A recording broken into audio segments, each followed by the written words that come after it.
like an extra couple of seconds. Then I'll intro you guys, and we're good. Sweet. So yeah, go ahead. What you were saying.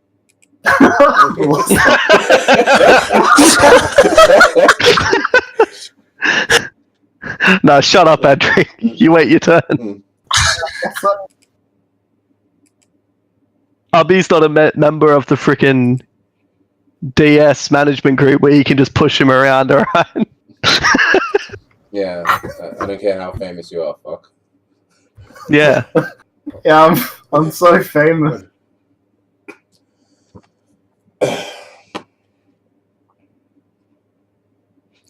Alright, let's get started.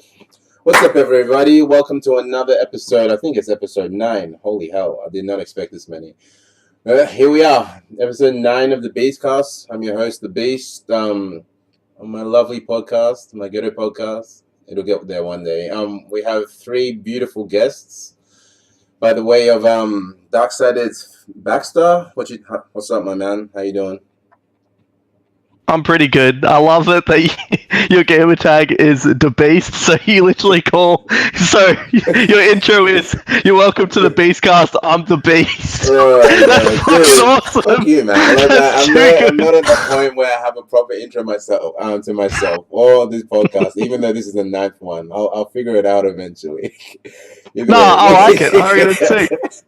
Keep it. Yeah, either way. Also joining us is Darksided's Falco. Rare appearance from him. What's up, dude? Hey, how you doing, man? Good. Glad to have you. Thanks for jumping on such short, late notice. No problem.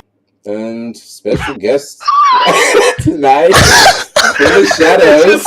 He makes it sound like he's freaking got a really busy schedule. Yeah. He's like, I was real busy, but you're lucky to have me. Whatever. Like, some people haven't seen this guy in a minute, so can make some room in the schedule. Yeah. The third guest on the podcast is FithAlucard. What's up, my man? Hello, friends. How's we doing? Good. Where you been hiding, man? At work, full-time, non-stop. Hate my life. Let's go. Such is life. Unlucky. Thanks again for joining us. So, it's been a hectic week. Well, not a hectic week, I should say month. We're coming off a few events. There's a lot of events happening, and events coming up in each of our states, minus we just had some stuff in South Australia, so yeah, we'll include you as well, Falco. But let's start off with the big one that just we tapered off from MEO. 2 of you guys attended. How's things? How's the results? What did you think? So thoughts on the event? Like the tournament itself was ran fine. Yeah. But man, DBZ got shafted real hard if you wanted to actually watch matches. Yeah, no lie there. I'll 100% agree with you. So what happened with that? So what happened really was none of the setups except for the stream setup had sound. So that sucked because sound's pretty important to DBZ. I mean, every fighter you want it, right?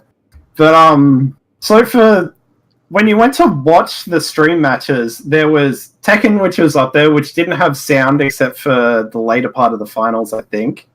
And Overwatch and Rocket League had sound in the arena for the whole day.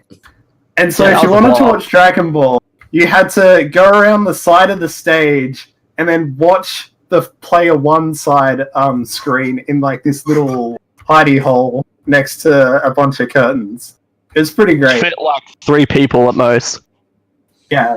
Until I think top 4, then you finally was on stage. Yeah, top 4 was, yeah. Yeah, I'm not gonna lie, like that, like along with a couple of other things, like the setup wasn't the best. Castro was helping set it up, so but a lot of us didn't know that speakers weren't being provided on the end of ESL. So like if we knew, like we would have brought out. So that's, I don't know, we'll share some blame there, but unfortunate. I mean, The sound stuff is unfortunate, but there is very little you guys could do about the stream setup. I imagine Melbourne Esports Arena is like, you go here, this is what happens. Yeah, that was kind of out of our hands. So, although, to be fair, it was keeping it pretty FGC, even though it was a massive esports event. Because think about it, right? Like, we're always, like, in the back corner, like, in this dingy area. And once again, we were, like, behind the stage where no one could see us. Like, stay in your fucking corner. What's the dingiest place you guys have ever played? Definitely the BAM, where MKX, it was its first tournament.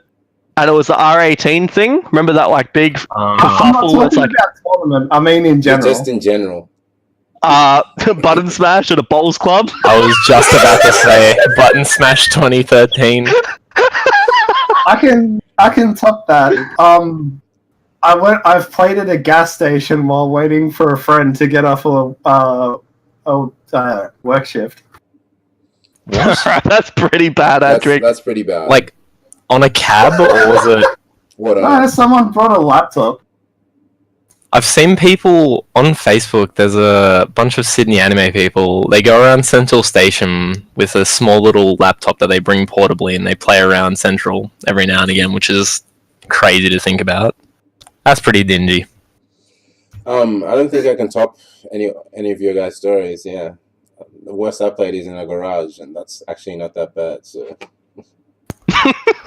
That's fine. That's top tier, that's pretty good. That's privilege right there in a garage. You've got shelter, you're good enough.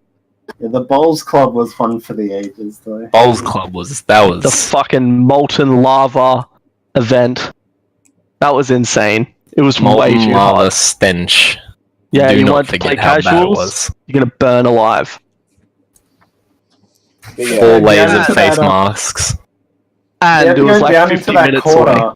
where there was like the chairs when you sat in them, there was no room to go down the aisle. So once you're in there, you're stuck in there. Yeah, so you're definitely playing like a first to 20 at least in 45-degree weather with no air conditioning, and the venue is like 50 minutes to an hour away from like anyone. That's cool, dude. They had fans going, remember? It was great. But one of the highlights definitely was my mum driving us all out to the venue, because I had like, Sam, you stayed with me, right? We had you, Arnold, and Button A1 Major. Smash, Yeah. We And also then my had, mum was driving us all to we the had someone. I had venue. Dylan as well, didn't we?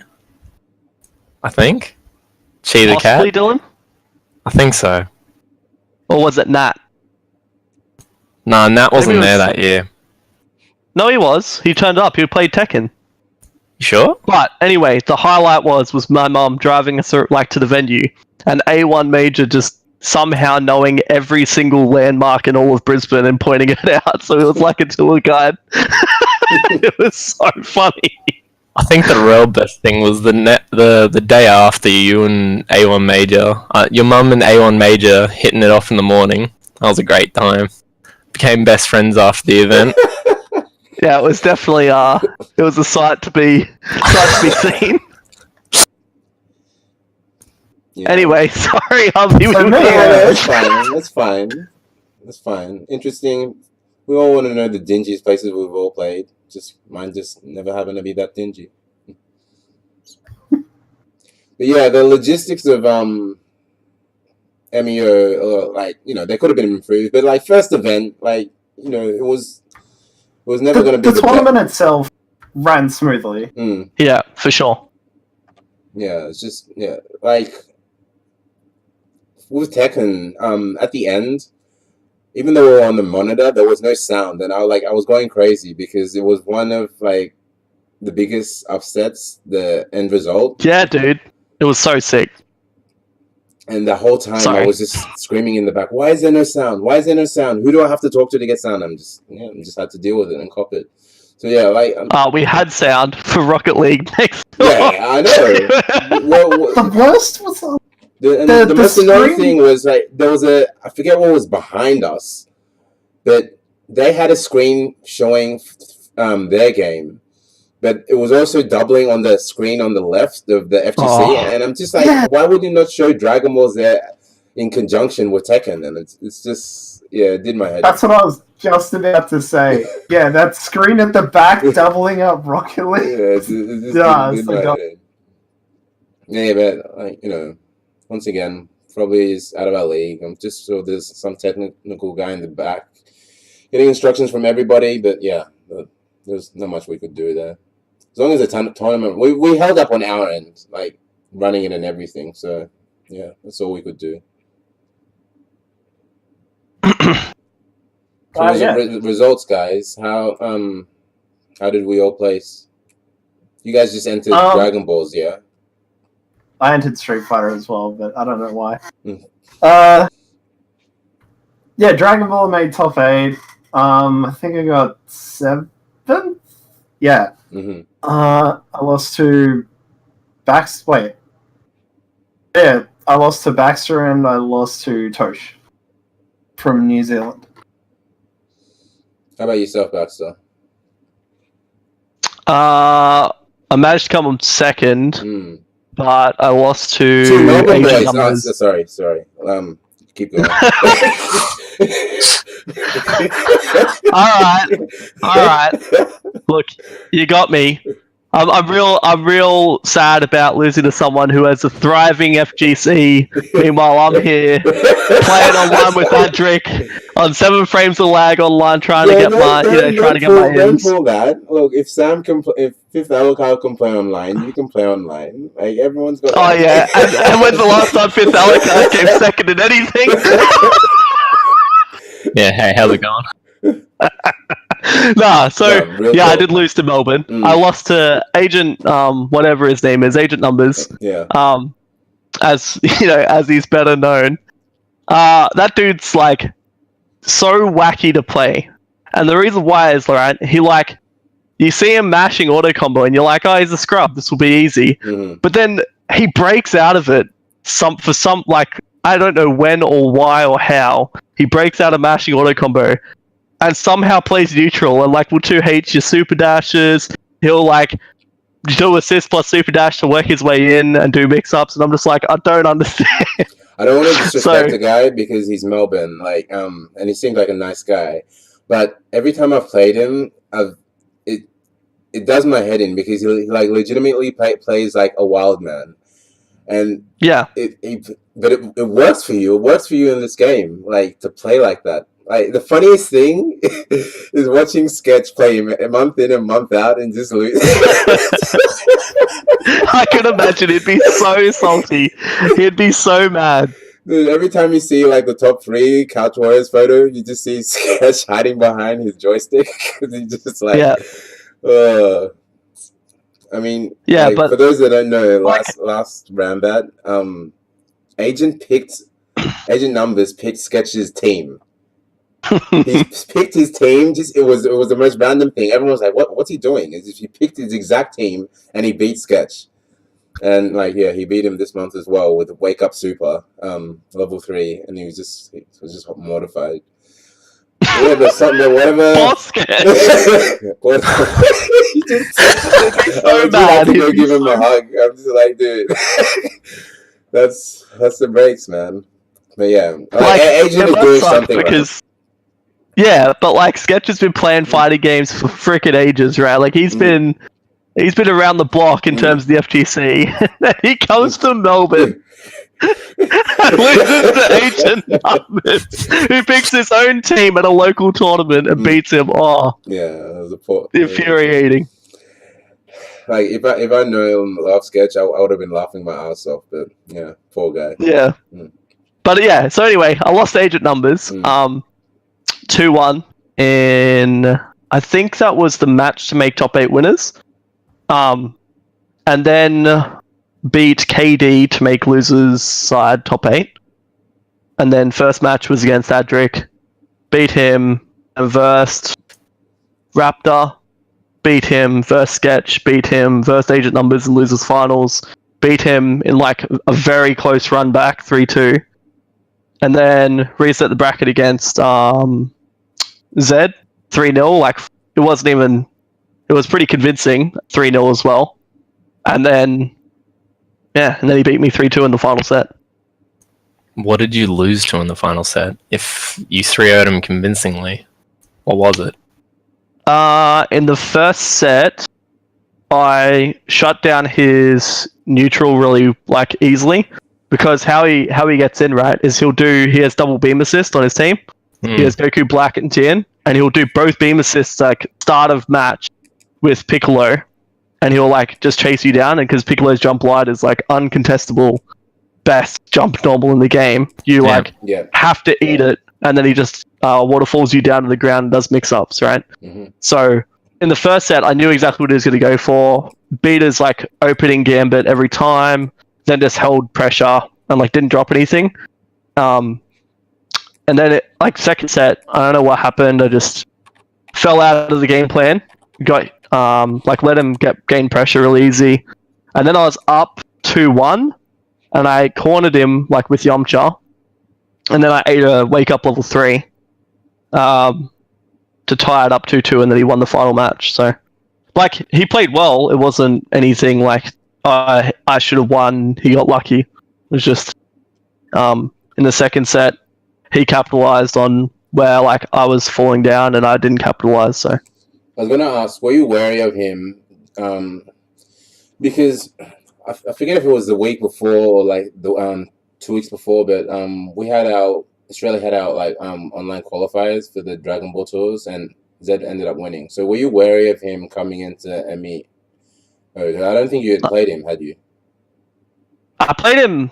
The last time I played him was at Adric's house back in like at the first Cyber Gamer event for Street Fighter. Yeah. Because I was there doing commentary and we played Dragon Ball then. Okay. And like he was okay, but he wasn't one to look out for, right? So that was kind of my knowledge of him coming into the tournament of MEO.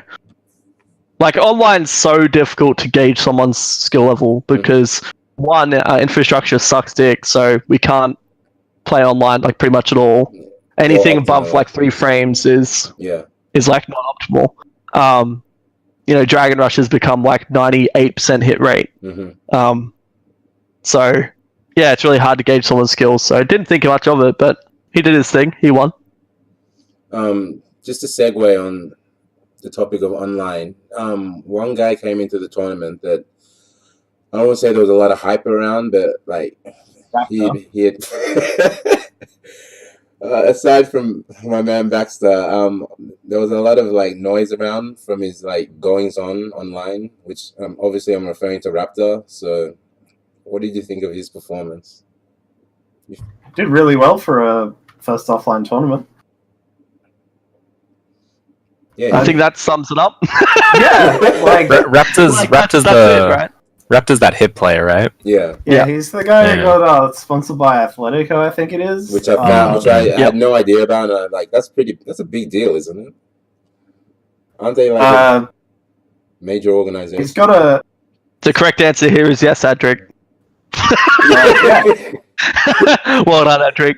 Don't worry, we'll talk about it later. Anyway, what were you gonna say? I wouldn't describe it as a big deal. Like, it's pretty cool the dude got sponsored off of his YouTube channel pretty much, streaming. Yeah. But, I mean, it's odd at the same time to sponsor someone with the results, but I mean, you sponsor... It is odd, to be honest. But, like, in terms of sponsorship, it's not always about results. It's always about, somewhat about marketability. Yeah, well, exactly. I was wondering if he got signed as like a player or like a streamer, because you know how like we just signed Robbie Slav for Darkseid as like a streamer dude, not as like a competitive top player. Like if he does well at a tournament, like extra bonus points, right? But he's like that's why he got signed was because of his stream and as Abby said, like his marketability and his popularity. So I think maybe that's why they signed him, like as that, not so much a competitive top player. But then I guess it was just 2 birds, 1 stone because he did really well. Speaking of 2 birds, 1 stone, wasn't Waz originally signed on as a streamer? Yeah. Now look at he won the Injustice tournament. Now he's getting flown over to kill idiots. Oh, dude, I cannot believe NRS gets this bullshit every time. How the fuck do they get this shit? It's so Marketability. and it's so last minute too. So I thought, within a week, like last year was a PAX, like $10,000 pop bonus, a PAX, just random 1 week notice. There you go. And this year, come top 2 and we'll fly you out to Europe for Vienna. qualifiers. Like, okay, no worries. It's so fucking weird. But like, it's cool, but it's also just so odd that that's the game that gets like all the big. Not all, I guess you could. It's definitely not all, because obviously Street Fighter gets a bunch as well with like the Throwdown thing and our Cyber Gamer, and then like getting shown at MEO as well. So but it's just so random, man. It's just such a weird title that gets the love. But isn't it? I know PAX was really weird because that was ESL putting the money in. Yeah. But isn't the Vienna thing all like NRS? It's I'm not too sure about like the organization behind the tour or the league or whatever it is. I would have to look that up. Or is it the dudes at like Viennality maybe? Because I know they have Viennality, which is like the like premier international NRS tournament. Is that what they're going to? I have no idea. They're going to Vienna. Hey, Alucard, can you step out of the call so we can get Waz? Yeah, good idea. Hold on. Let me call him up. I'll call him on my phone. He can go through speaker. Alright, sick. Yeah, dial him in. Dial him up. I don't know. Like, I get you, but at the same time, like, good for NRS. Like, they're one of the niche games in Australia. Like, it's their scene is like smaller than most. So the fact they got that opportunity is great. Good for them. It's just random that it happens at like so, like so like the last minute. Yeah. All power to them. It's just so bizarre. Yeah. A lot of it probably stems from Waz's performance overseas as well, because he probably brought a lot of attention over here. That's one thing they definitely do, is they market the shit out of themselves. Because like if you I remember like at the start of MKX, like when the first like IPS or whatever they called it got announced, there was just like every single NRS player from Australia like on Twitter going, we need a tournament in Australia to qualify. We have so many players. We have 60 plus people attending every tournament. We deserve a spot. Like everyone was spamming them. Yeah, it became like a hashtag, like a full-on one. Yeah. So like they definitely do that well. Whereas I think with say anime, which is like the closest thing in terms of popularity within Australia, right? Like the anime dudes definitely do not do that whatsoever. They're just too busy liking and retweeting hentai on Twitter.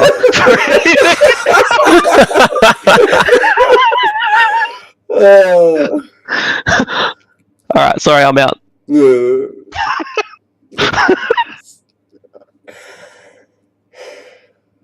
Good old anime.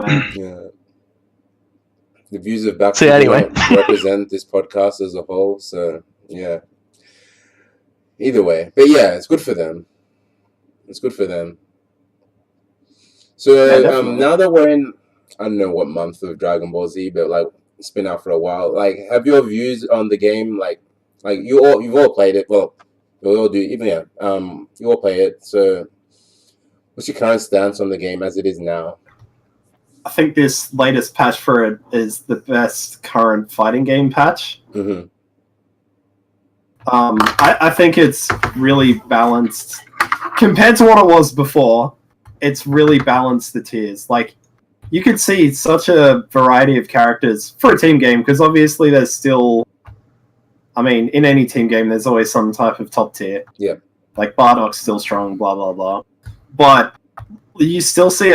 You see so much variety now compared to before it was Cell, Bardock, Vegeta, and like a slight variation of that with Kid Buu, Gotenks, maybe. Like that kind of stuff. And now it's more diverse. Very different. Yeah. I'm seeing way more Trunks than I have before. Oh, he's almost everywhere. The where I'm 5S looking. buff on Trunks is very good. Like, insanely good. I feel like people. It's not a good or bad thing, but people drop off like. People like a sheep when it comes to tiers. I mean, like I see no Cells now, and it's like insane because I still think Cell is a really good character. He definitely is. Both Cell and Kid Buu are still really good. Yeah, it's just amazing because, like, you know, we all play online. We all get a lot of games there, and like I think a lot of people casuals base their picks around like what pros they're playing or what certain tier lists say, and it's just amazing to see that the shift in character choices. Well, it's just easier for newcomers to want to swap to the top tier. Yeah, I guess. To see what the pro players pick because they want to be cool like them, They want to just pick the easiest thing, the strongest character possible. Like in Tekken recently, I was playing some random scrub, beat him with Lei. He added me after, and he was like, "Bro, you spamming so hard. How do you beat Brian? He's the best character in the game." I was just like, "The fuck do you mean I was spamming?" And he was like, "You're making the autistic noise going, hiya!" Look, he had no idea what he was talking about, but every single time, the end of his argument was, "You shouldn't be able to beat me. I picked Brian. He's the strongest character." That's how they it's how a newcomer thinks. It's like, they are the strongest. I must be able to beat more people with them. True. It's his mindset. But not even just in like the casuals. Like, there's been a couple of tournaments since the patch came out, and I have the amount of Cells I've seen is just they're just. Well, one made what? He came third. Who? This tournament just gone, or was it fourth? No, fourth. Sorry, Coup d'etat at SCR. SCR. Oh yeah. And he played like Team Scrub. I want to call that Team Scrub. Cell Bardock 16. Mm-hmm. I think that's Team Scrub for sure. And then it's Fifth was the Cell as well. I can't remember his name. Yeah, so they're there. It's just definitely not Cell Kid Buu every single character, like every single team, or Cell Bardock. But Bardock's still like very overrepresented. Yeah, I think. And I think with Japan now, because both Goichi, Tachikawa, Kazunoko are all playing Go Tanks. So Japan will start like going towards Go Tanks now, because he's like the instant replacement for Kid Buu. So if you played Kid Buu before, you should play Go Tanks pretty much. What are your thoughts on Sonic Fox dropping Zamasu for Nappa? He said he's going back to it and that it was a test run. Oh, it was a test. Okay, that makes sense. Because he already has the Dragon Ball. He can do whatever the fuck he wants, until... Yeah, I didn't take that into consideration. Yeah. So, and plus, SCR was just a radar event as well. It wasn't a main event, so that's why he was just testing it out. But I think, like, the reason why he picked Nappa is because when he hits you, he just vortexes you to death. But I think instead of doing that, I feel like he should just play Go Tanks. And he'll be able to do the same thing. Because if you watch Kazunoko, that's what he does. He just puts out the ghosts every single knockdown. Yeah. And just does meaty mix-ups. Watching the matches, he never quite hit the Nappa vortex point. No, yeah. Nappa either died or got sparkinged and then died. Yeah. Which I think is smart from Kaz, because Kaz did it on purpose because he didn't know the matchup, so he's like, nah, kill him, get rid of him, and then it's like very unlikely, even though Sonic Fox's 16 is ridiculously good, it's still quite difficult to make a 1v3 comeback. And plus, I don't think 16 Bardock is a very strong shell, like, at all. If Bardock's on point, I think it is. Yeah. If it's 16, then Bardock, no. Yeah, that's what I think as well. Like, Bardock 16, fucking amazing ranks. You just do Lariat plus 16. But the other way around, he just doesn't do anything. Yeah, it's like a tiny bit of pressure extension, or like a combo extension, but it's nothing. He doesn't do anything else.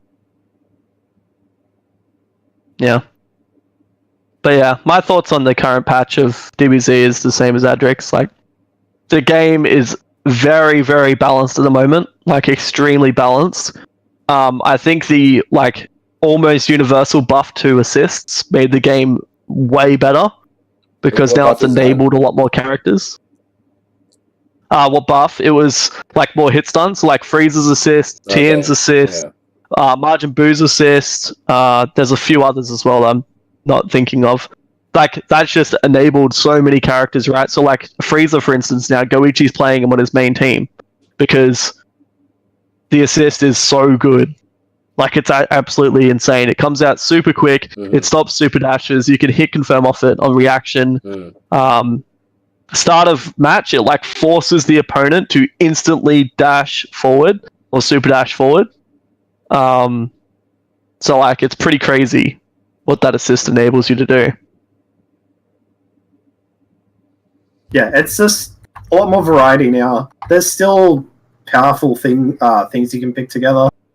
And there's still top tiers, obviously. Like 16 Bardock, I think, are the two strongest at the moment. And then like, Gotenks. I think they're all in the same tier, I think. Yeah. But then it kind of, I think after those three, it kind of spreads out a lot more. Yeah. Yeah, you go. Yeah, I think, like, it's funny, right? Because you got the top three, and I definitely think they're the top three characters, like, no doubt in my mind. But then after that, you've got, like, 10 characters disputable for top 5.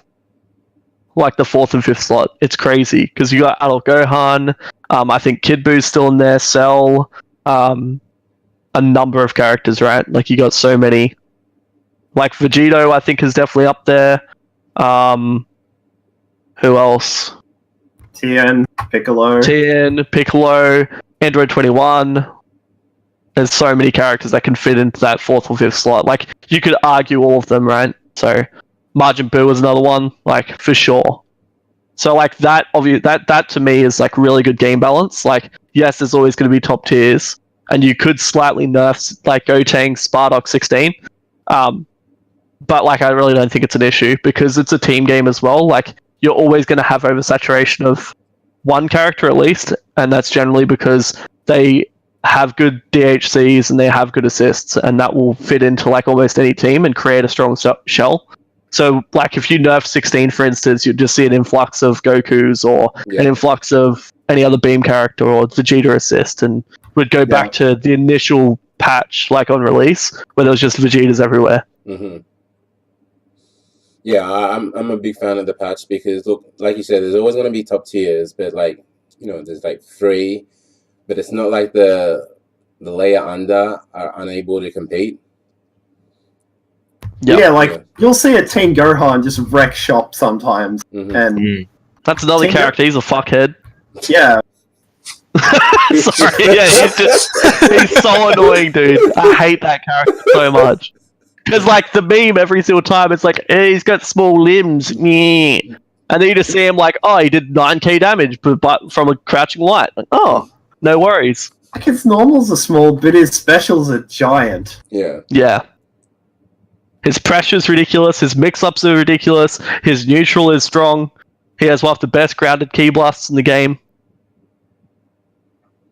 There's he has a nothing wrong with DP. that character. I could go on.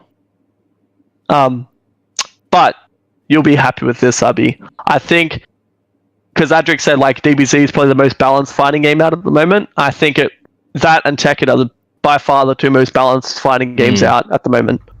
Well, I haven't played the latest Tekken patch. I know the last one was very balanced. I don't know about this current one.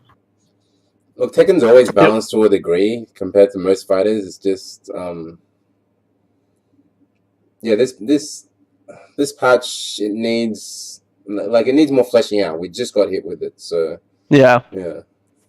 I think it's in the exact same boat. I think from like first impressions and playing it a little bit, I think there are definitely some top tier characters, but then you have like a massive amount of characters that could fit into the top 5, top 10 variant. So, like, I think Kazuya is definitely top tier now. I think Katarina is probably going to be up there as well with a 13 frame punish. Like, that's insane. Heihachi's really, really strong now because his forward 2's dumb. Yeah. Asuka and So, yeah. Claudia are up there. So Yeah, exactly. And then those characters got buffed. So I think there's like a bunch of characters that fit into the top 5 to top 10, and then you'll have like those top tier characters, the standouts. And you'll see like, yeah, I think it's Steve. Sorry, Steve's the other one. Steve, Kazuya, and Katarina, I think, will be like the top 3. Because if you watch if you watch a Korean player like play Katarina where they punish every single thing and they never let you get away with any mistake, and they have a 13 frame punish, that's insane. Like, that's bullshit. That's fucked. Steve's new rage drive is so terrifying, by the way. yeah, It's really good. It's really good. It is so damn good. And then you got Heihachi's, which is a 10 frame launcher. Like, alright, no worries, boys. Heihachi's in there. And his forward 2 buff. Yeah, Heihachi's definitely like a really good character now. You know what I actually hope? I know I'm going off a tangent, but I really hope JDCR now goes back to Heihachi. Because his Heihachi was so sick. I think most people Like, are so interesting. picking him to do so because I didn't get a chance to watch like top 16 to top 8, but so I don't know like how he lost or like what characters he was using. But Wait, was he at Rev? no, he was at SCR. Really? Yeah, he was at SCR. There were only like 3 internationals that went, and like he didn't make top 8. Damn. Only Get wrecked, JDCR. Yeah, only Dimeback and Sync did. So I think we'll see it eventually. It's just he needs time to flesh out the season 2 Heihachi. So I'm waiting for the memes on Twitter saying JDCR got carried by Dragonov. we'll see. And like it might be that. It might be a combination of like America finally like catching up. You know, I was happy to see, and this is like Australia related. Even though Kazuya got massively buffed, right? In this patch, and Geese got slightly not really nerfed. It was like a change more than anything, right? Daniel still beat Aiken. I like that. Well, when? I like that a lot. The Catch Warriors ran back. Oh yeah. That's just Daniel's just been beasting. That's all. And he is a beast, and I'm really disappointed that I keep seeing people trying to discredit him, saying it's Geese. I think that is a load of shit, and I reckon whoever says that, I'm going down on record. Whoever says that, they're a bitch. It's just the Melbourne meme, man. That just in the street. Like Geese has always been cheap, but there's nothing to discredit Daniel. He's just beast. I'm real glad to see. I'm real glad to see him doing well. Low key, I'm trying to get him sponsored by Darkside, but that's a solo mission. Daniel on Darksided. I don't know. I think Adric has to approve this first. So. Yeah, pretty much. We'll just have the entire FGC in Darkside eventually. What are your thoughts on your character in Tekken? Me or Adric? Well, I said after Eva I was gonna drop Gigas just because I was not happy with him. It's just like I've never been a tier rider. Like I want to play a character that's fun, but it wasn't fun losing. Like everyone's got their opinions, but like I feel like the character just in the long run was not practical, and it's like you saw it. Like he's never really properly represented at major events. It's just it's a struggle. So I was just like after Evo. I think the biggest problem, right, is just like big bodies in general in Tekken. You just can't move. I like movement in T7. I feel like a nullification of movement. I don't mind as long as you have options. His tool set is extremely limited, and it's just like I had hope for the patch, but they didn't buff him the way I was expecting. So I'm just like, look, I'm just paying for what fun I can have with him now. That like if I was like competing properly, it's not gonna happen with him. You just gotta play Josie. Josie, like, started picking up Miguel. He's a lot of fun, and like. Play Anna with me. No, it's not. Anna's ridiculous. Anna's so cool. play lay with me. Nah, it's not gonna happen, guys. No, I don't. Why don't you like Anna? Tell me. Because like there are certain characters I just can't pick up because I've been bodied by them too much in the past, and they're part of the list. Damn. Yeah. Who bodied you with Anna? I haven't been bodied. I've just been receiving under too many like beatings, just back and forth by Damien. Just Yeah. Same with Rami's capos. Like I will not pick up capos for that reason. Same with B-Boy Phoenix's Paul. I'm never gonna play Paul. It's just Yeah. I feel ya. But yeah, like I feel like those two games are in like a real good spot. Yeah, Dragon Ball's in this very, very, very good state. What would you like if you had to say, like, if the next season comes out, season 2 for the patches and stuff like that, and they add a whole bunch more characters? If you had to change only one thing at the moment, what would it be? Like straight away, first thing that comes to your mind about Dragon Ball, what's the biggest change you need? Super Dash. Auto combos don't come out on Whip. No. Let me change Super Dash to something that Falco brought up. Like auto combos. One correct me if I'm wrong, guys, but some auto track and some don't.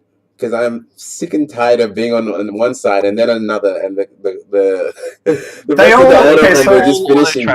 They all track, but autocorrect. For example, autocorrect. I meant to say. Yeah, they all autocorrect on the ground, but it's just the speed and like the size of the hitbox of them. So, for example, Bardock's is so fucking crazy it's because ridiculous. has no whiff recovery. It's an anti-air and a ground slams. So it's very hard to deal with someone just doing it over and over. Because, they are like, it whiffed, it's insanely hard to whiff punish it. They made you block it, okay, then they just do a special into call assist, and then they get to do pressure. I think auto combos on whiff is what I'd change. I would change 6M on block being 0. I think that's 1. I think that's I think it's dumb because it's a universal mechanic that will buff certain characters and nerf certain characters because you don't have a 6-frame normal, and I think that is very stupid. You'd make it -2. Yeah, the Street Fighter Classic I agree with -2. that, to be honest, because just like my team, only one of them has a 6-frame normal. Yeah, and just like trying to contend with like neutral 0 is just it's not fun. See, it's either that or make you like, I don't like the change, but make you be able to 2H it. But I don't like that because I like CM's beating 2H, right? The thing I liked, and like one of the big things I liked about 21 is 21 can jab out of it and like launch. So she can jab a 6M and then like confirm it to 2H straight away, right? But with my current team, yes, like some characters can, right? Like 16, I think, can. Broly, Black. But like with my current team, Gotenks can't, Yamcha can't, and Frieza can't. So, just Frieza. Frieza does not have a 6-frame normal. So against Frieza, you just do 6M all day, and I basically have to parry you. Otherwise, I'll eat pressure again for free, and I have 0 options against it. I don't like it. It's very crazy when you're versing like a Gotenks' 16 or whatever, any 7-framer, and you block like 10 overheads, and you just have to keep taking them, or like spam vanish or something, or like challenge with a button when against the likes of Gotenks. That's so risky. Yeah, so I haven't really sat down to properly think about the answer to this FithAlucard, but I'd love more like defensive options. I feel like I said, I haven't given this really much thought, and this is just all on a whim, but I feel like you can't really play this game patiently. Like it's just you can't. You can go ham and get away with it too much, and it's just not like It depends, because you might win in the short run doing that, but you'll lose to someone who can 2H things on reaction and do blah blah on reaction. I think the point is, at the moment, yes, that is 100% true. In 12 months' time, I think that it will not be true in the slightest.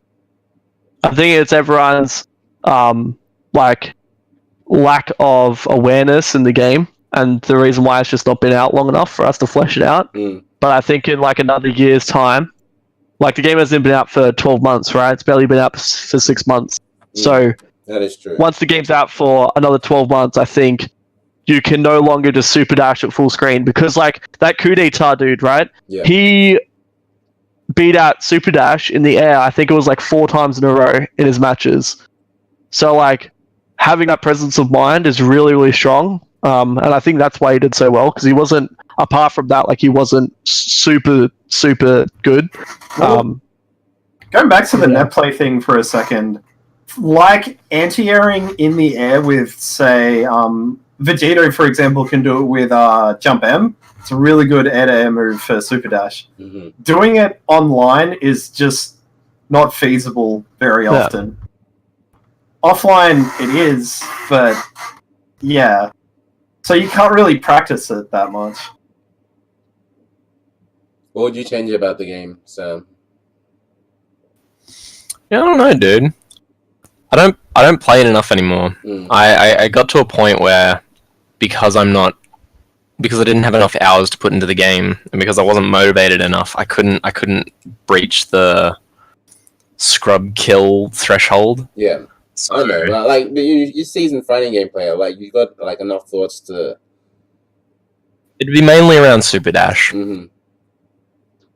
I feel like it's too risk free, plus a beam, which I know it's meant to be because it gets rid of an assist and that changes the way your neutral plays out. But I don't know, it just annoys me the way it works. But I forget who had after hearing, yeah, you go. I'm sorry, but after hearing what you guys are saying, the auto combo situation does affect me quite a lot whenever I play. So I'd probably get rid of that. Just a random question.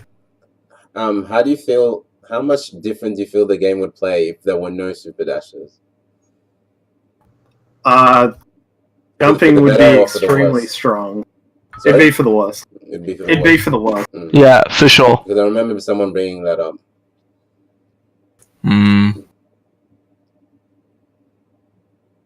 Interesting. What would make it for the worst?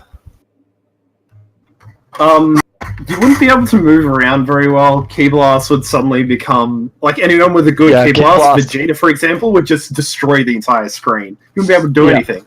Okay, but what if every character still had a move to beat a Key Blast, 100% guaranteed? Well, then the move would have to go full screen. And then it's a super dash. Or it's better than a super dash.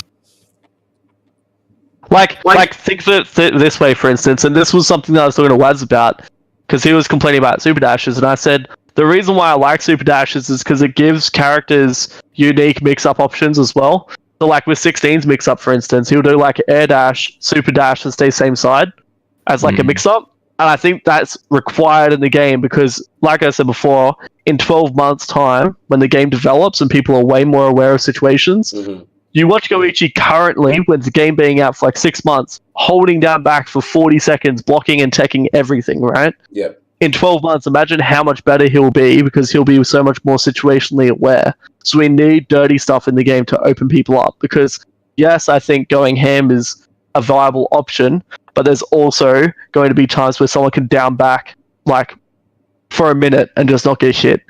And it's not just Goichi's the only person can do it because we saw Leffen do it in that crazy match they had. Sonic Fox has done it in the past. Even me, right, on a much smaller scale at MBO, I did it to Zed in Grand Finals. So you need some broken stuff to be in there. Otherwise, we're just going to have this really boring game viewership-wise, where you're just going to see someone blocking for 3 minutes, not pressing a button because they don't have to. I was also going to say with that as well, games like this do so well because they're slightly like there are elements of slightly broken things in it. Like Marvel was so popular, but that was the most imbalanced game possible. Like, Well, it was Whoa, The game is whoa, more about- whoa, whoa. Team games are more about avoiding the situation than like blocking the situation. Yeah. Because, like, in Dragon Ball more so than Marvel, there's a lot of stuff you can react, tech, or block. But there is some stuff that's just, like, you're guessing the block. Yeah. And it's good because if that wasn't in the game, like, yeah, you would just be able to block forever. Also, back up a second. You said Marvel 3 was imbalanced. How dare you? That game was very balanced. Thank you very much. Yeah? Yeah, we Really? had 2 characters that repeated Evo wins. So the Mhm. biggest tournament of them all, only 2 characters. It was fucking Haga, which no way, shape, or form was top tier. And then Phoenix, who was debatable, just top 10. Sure, buddy. Come at me. I'll kill you. Name every top 8 between 2013 to about 2014. Yeah, I mean, there's people like Priest making Evo top 8 with MODOK, which look, happened numerous times. In Captain America every made top game. 8. Hulk made top 8. Haga made top 8. in we had almost- Spencer make a top 8. In Central almost made top every 8. fighting game. In almost every fighting game, you've got one person on a team, right? Especially in team-based fighting games, you've always got one character where one person's like, I love this character, I want to play them. Like you love Spencer. But they still have to be carried by the top-tier characters to be able to become a decent team, to be able to pull through and actually reach those results. Oh, yeah? So, Kane Blue River was Yeah, the look, top tier character. Caviar, I knew No, you were tell about me. to say Answer that. my question, Alucard. I want you to answer my question. Tell me the top tier character on Kane Blue River's team. That's what I thought, bitch.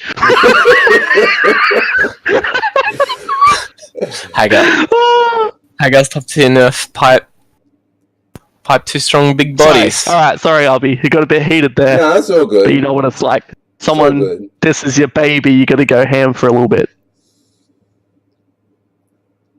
Yeah, I think that The game sucked. look, I didn't play Marvel I'll kill enough to you, know, but like I heard rumblings that look, I don't know how balanced it was, but there's an element of, I feel like, I don't know if the right term is brokenness, that I feel is that like required in fighting games to make it interesting. Very much so.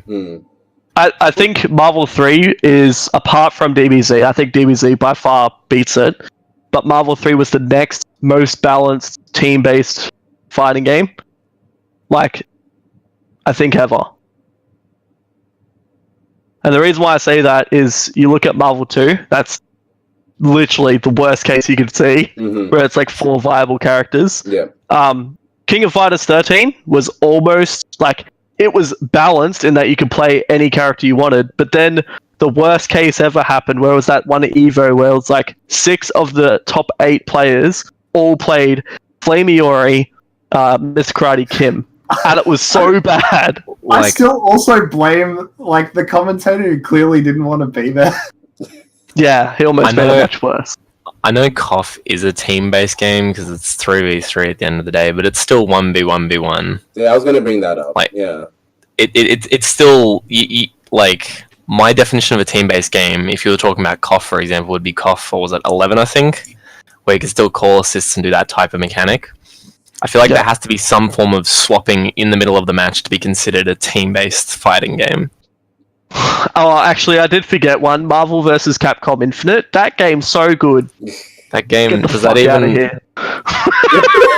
here. Actually, hold on, let me pull up Steam. I want to see how many players it's got at the moment. I want to see if it reaches 100. You guys are horrible. What about Skullgirls? I think Skullgirls is... I'm not 100% sure on Skullgirls. Well, Abby, you'd know the most about this, but I think it's, from memory, it's like, it's pretty balanced, but it's just a real... I never like stayed in the scene long enough to like know what's going on currently, but it was I feel like it was balanced, pretty balanced for a team game, considering like you had Mike Z like within the FGC constantly tweaking, so it was pretty good. I wouldn't say it was never near as bad as like Marvel 2. So Yeah, I don't know enough, so I just left it out of mine. Sorry, just bringing up Marvel Infinite real quick. The average player base for the last 30 days. Take a guess. Place your bets. Be like between is 100 this and 200. globally or is this Global. 100 to 200, I'd say. Okay. I'd say Abby? 500. Actually, no, that's too much. That's too much. Adric, what's your guess? 30. Adric, you are the close. Wait, I want to guess again. Is this for the week? The past 30 days. The past 30 days. Average amount of players in the last 30 days. Average amount of players in the last 30 days. I'm gonna say, well, globally, let's give it a little leeway, like 125. 13.4. Adric, you are the winner. Congrats.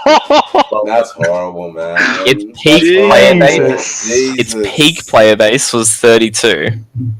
Wow. Yep. Wow, that is much worse than I expected. Horrible, man. They did it to themselves, though. You cannot say they didn't. Oh, Dredd had a pretty good guess. He said 25. That was I mean, pretty good. Dreads was close as well. He beat Adric. Sorry, Adric, you suck. Alright, get Dredd in here. Get mystery guest Dredd in here. Mystery that's guess, secret guess. That's honestly, that's sad. Nah, But is it really? I It's such a shit game. I think it's what Capcom freaking needed because they cannot release shit after shit after shit and get away with it. Mm. They needed it because Street Fighter V was an absolute. Like, now, I don't know, right? People say they love it, whatever, right? And I think 3 years into it, if it didn't have money, it probably would have died, but it's got money, still got a fan basis, so good for them. But initially, when that game dropped, it was the worst release I have ever freaking witnessed. It was so bad. I reckon if it wasn't... Look, I can be honest because I'm not sponsored. Street Fighter Cross Tekken is the worst, sorry. Just side note.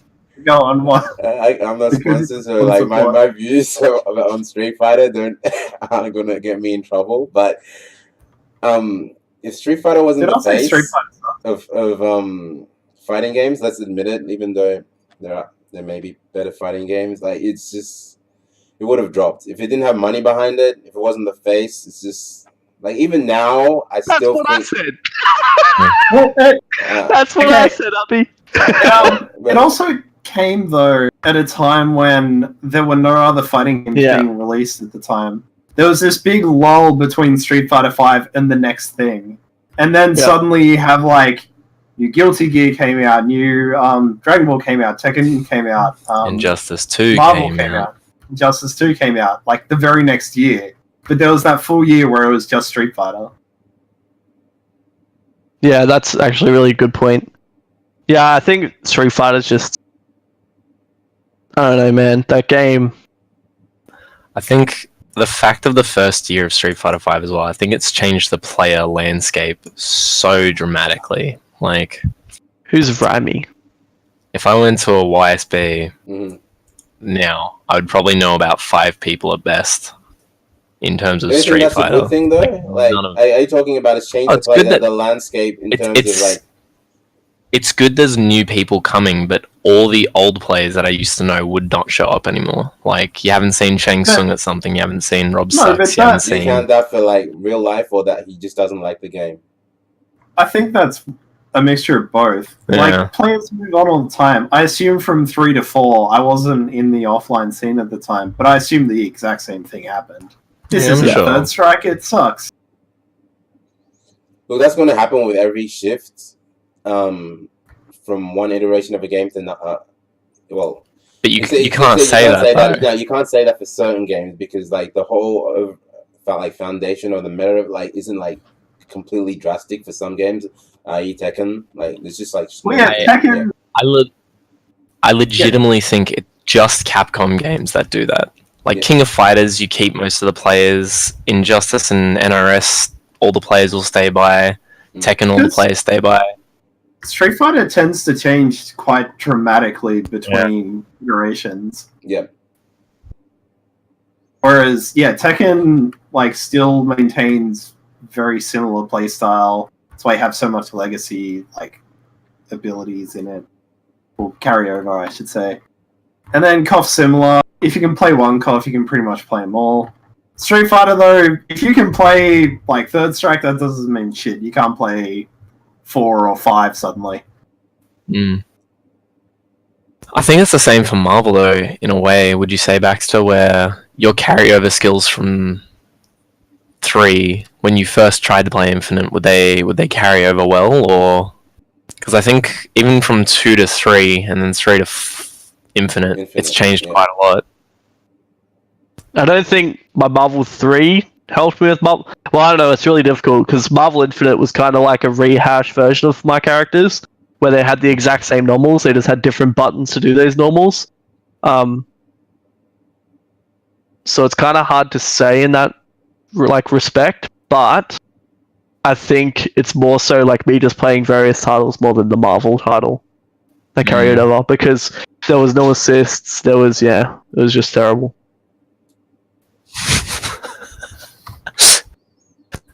Sums it up in a nice, neat bow. It was just terrible. Speaking of just terrible, Street Fighter Cross Tekken, anyone? Hey, you're bringing it back again. When's Tekken Cross Street Fighter? I think that's happening. Tekken Cross Street Fighter. I think that's happening. When is it? Man. That's never coming out. That's Still on the edge of my seat, guys. Come on. That's never coming out, man. Dude, if you want a new game that bad, Sam, you should. Why don't you try the newest SNK game that's out? You know, Tag Team Heroine. Sounds like it might be right up your alley. It's my real crack, you know. Gotta love them waifus forever. You know what I am hyped hyped about? Show. Yeah, that's what I'm hyped about, Sam Show. Yeah, that actually looks legit. That looks real good. And there was someone, I can't remember who it was, but they made a tweet, and I'm like, I never played any of the older Samurai Showdown titles, but I remember Adric saying it to me as well. Like, they said it's the first fighting game to be released, like, forever, really. Well, since probably the old Samurai Showdowns, that you literally, the whole game is centered around footsies. Whereas with almost every other fighting game, you use footsies to set up your offense, which then goes into like Oki pressure. Whereas with this game, it's like all footsies apparently. Oh, really? So that's pretty cool. That's pretty good. It's a lot of footsies, but it's short combos. It's like 1, 2, 3, and then there's target combos as well that can do. Like they're long combos, but it's just a target combo. It's not like you're doing anything of interest. Do you guys know the cast for Sam Show? Yes. What you mean for the new game? FithAlucard.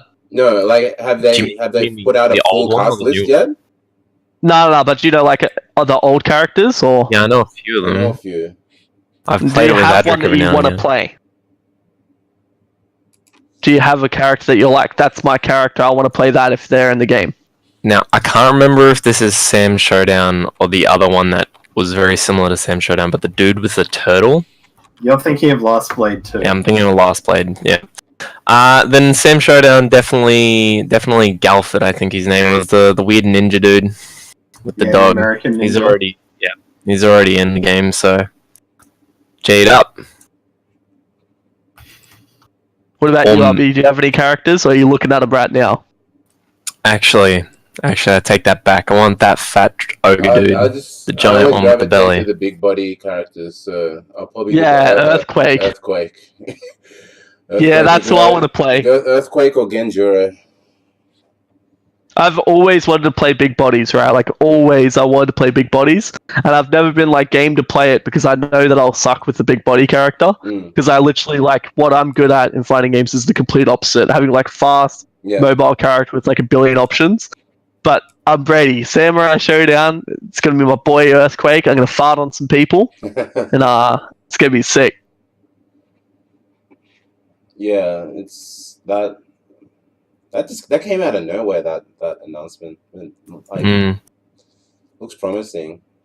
Like, straight up got the Street Fighter 4 vibe from the graphics and yeah, ink graphics, except it suits it because it's samurai stuff. So yeah. The supers look good. There's blood in it. That's great. That made me happy. They're not turning down the gore. So yeah. Although Australia might. Classic Australian being like, nah, we better censor it. Having that, I don't know, weird animated girl covered in blood. Can't have that. Is that a dog fighting? Can't have that. Yep. Better censor it or ban it from Australia. Is there a timeline for its release, or it says just 2019? 2019 is Yeah. what we got. Probably mid to late 2019, I'd say. Man, we are really spoiled for choice. We'll fight it. I know. Yeah, It's sick. I'm looking forward to Soul Calibur. I think that'll be fun. I'll give that. Oh yeah, that'll be I don't interesting. know. I wanted to play Soul Calibur seriously, but I think now that I'm like playing Tekken more and more seriously, I think Soul Calibur will just be like my fun blow-off game. Mm. And I'll just focus on Tekken and Dragon Ball until Sam Show comes out and see if I like that game. Yeah, I don't know. It depends on how much I like Soul Calibur, I think. Because I'm also playing Astaroth and Soul Calibur.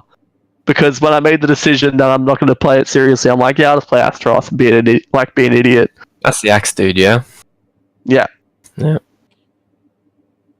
So I wanted to segue into. Oh, you go. You go. Yeah, I just want to say real quick. Speaking of random fighting games, like fighting games coming out, there was one that went completely off the radar that I was interested in for a little bit, but then stopped caring when I saw the price tag, which was Blade Strangers. Because I was only interested. Blade Strangers? Strangers? What's yeah. It's this animated. Yeah. So it's totally it's literally nothing, but it's got really really random guest characters. So it's got like somebody from Binding of Isaac. It's got Shovel Knight. It's got characters from Cave Story. Like it's got all these really out there guest characters. I've seen images of this before. Yeah. But I was interested in it, but then it cost $40, and there was this. Yeah, it doesn't look like it should cost that much.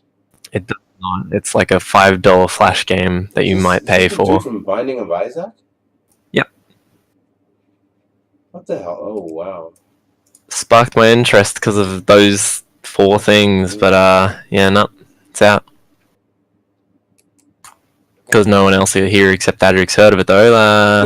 What were you about to segue into? I just forgot what it was called.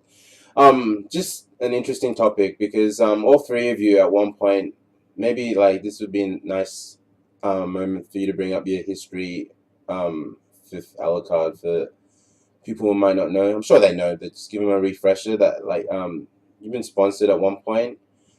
I just want to delve into the lives of sponsored players, particularly one in terms of like how much pressure there is you feel like to perform, or it's just because what I'm getting at this is like FGC, especially like in Australia, it's always been like low key, like I don't want to use the term ghetto. It's been more fun. It's like we've never had that pressure of esports until recently, but now it's getting big.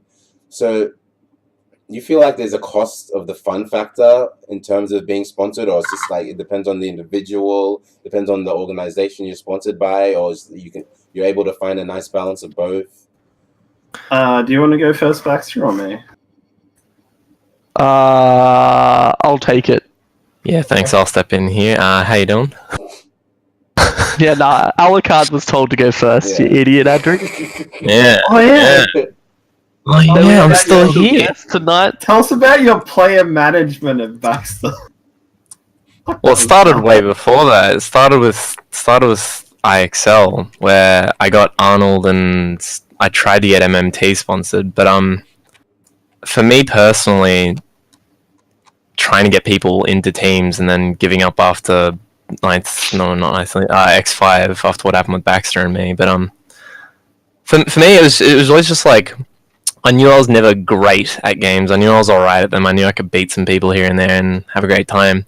But it wasn't until GenkiBot one day was like, I can't remember what he said. Oh yeah, we're at SXC one year and we were sitting down to play each other, and he was like, you know, because you're wearing that, people are going to think you're a sponsored player, right? That means you have to perform.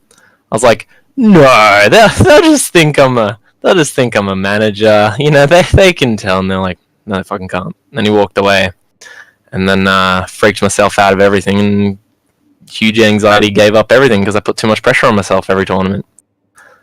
That kind of carried on, but I think the main thing is that it really does depend on the player, who they are, who's in the team, and all those type of things, because if somebody already is so confident and so good at their game, I don't think picking up a sponsor is going to make it more difficult for them, because if they're already reaching the peak performance of their game, they're not going to start choking more about it. They're just going to, Sorry if you already answered this, but how early were you in the realm of sponsorship compared to how much time you had been like competing in the FGC? I'd probably had a sum total, like properly being able to play a game, like do a combo in Street Fighter 4 and all that stuff. Probably less than 100 hours in Street Fighter 4 before I found a team and started trying to get people, like other people, sponsored. Oh wow! Over were me. you playing Street Fighter before KOF? Yeah. Okay. So Street Fighter 4 was the first game, and then yeah. But it was like literally less than 100 hours. But I always knew I was never going to be good enough, so I'd always be trying to find other people, and that's when I tried to get Arnold and so on and so forth. But yeah. It's just, I guess it's just, for me, it was literally just who you knew, and then tried to make fighting games more interesting, because I enjoyed the scene so much at that point, because Sydney's scene back then, even now it's still good, but back then for me it was so amazing, because you had people like Yusuf who were so accepting, and all the Sydney Cough people who started to accept me very early on. It was very heartfelt and warming, so I really wanted to try and give back by giving people, trying to get them sponsored and trying to get it to be more beneficial for them. Yeah. Like if they're dedicating so much time, although they're having fun and enjoying themselves, it's still like, trying to make it better, I guess. Get paid to do what you like. Do you feel like getting sponsored that early like affected you? Yeah, look, I mean, I probably put way too much pressure on myself. Yeah, no. I probably put way too much pressure on myself for all the games, even though I knew I wasn't gonna win. Like, I knew that from the start. Like, the other competitors are always much, much better than me. The only one that I ever thought I had a chance in was Koff, but I played that literally every day, tried to get better. But yeah, it definitely affected me. It definitely built my anxieties, which were already high enough, to a whole new level when I first got into it. But then around XL5's time, I stopped caring as much. It's just I was just bad and kept choking every 2 seconds, because that was my shtick at that point, So yeah. All right. What about you, Baxter? Short answer, no. I don't feel any pressure when I'm sponsored. The reason why, right, is because, like, if you think about it, like, how can I put this? As long as you're not a retard and you go like 0-2 every single tournament, I think your sponsor's not going to be really like unforgiving. Be like, look, you got to pick up your numbers. You're only making top 8 every tournament. Aren't you saying that because you have the experience of being with a sponsor? Since most people don't really know what the goings on are behind being sponsored and the organization's like requirements. I think also it fluctuates depending on the organization, for sure. Yeah, I was just about to say that, yeah, because X5 originally, when they were first signing you and Baxter, they had me do like a quotation mark background check on you to prove that you were going to be consistently making top 8 as a minimum. Yeah.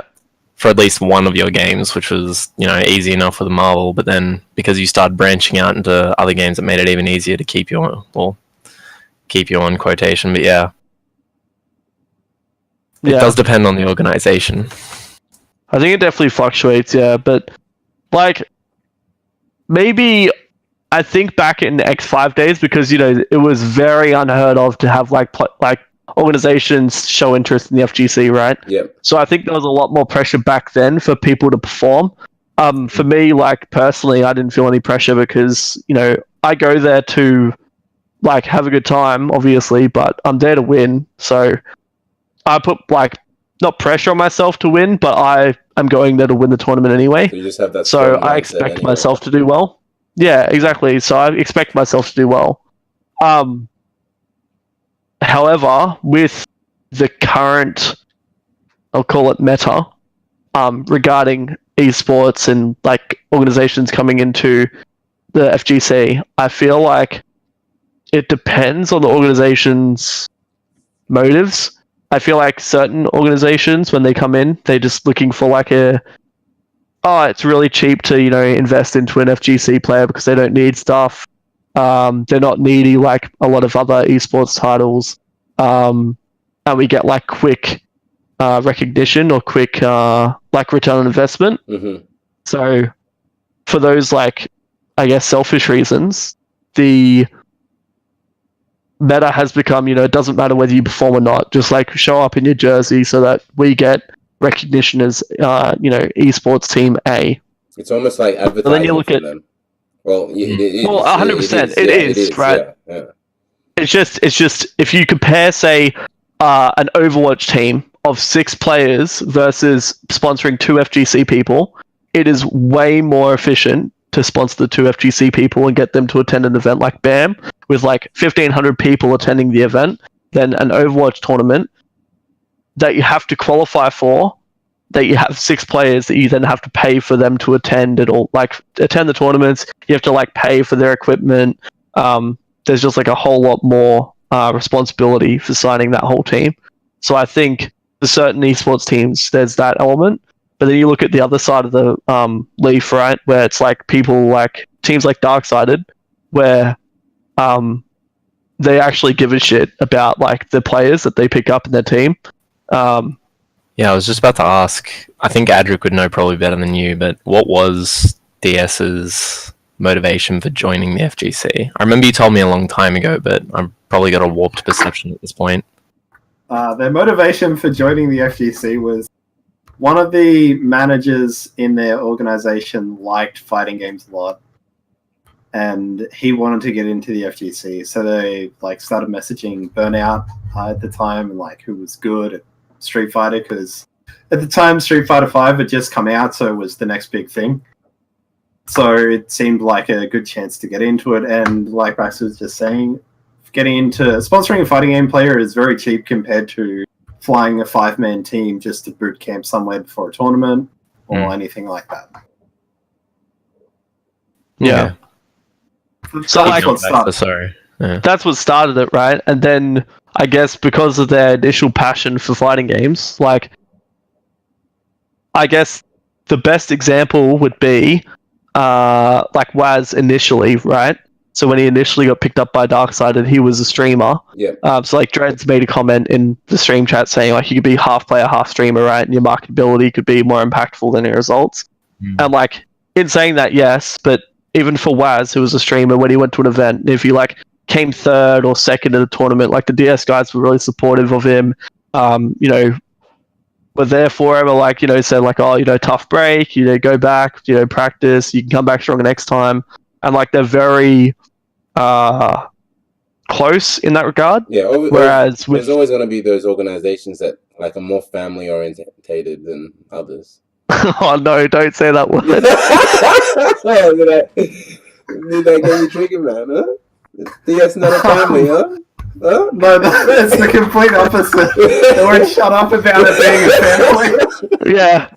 Oh, the running meme, right, is that everyone's like, Darksided's a lot like a family, right? Yeah. And like, even Adric has taken the piss in one of his interviews by saying that. So, as soon as you said it, I'm just like, oh no.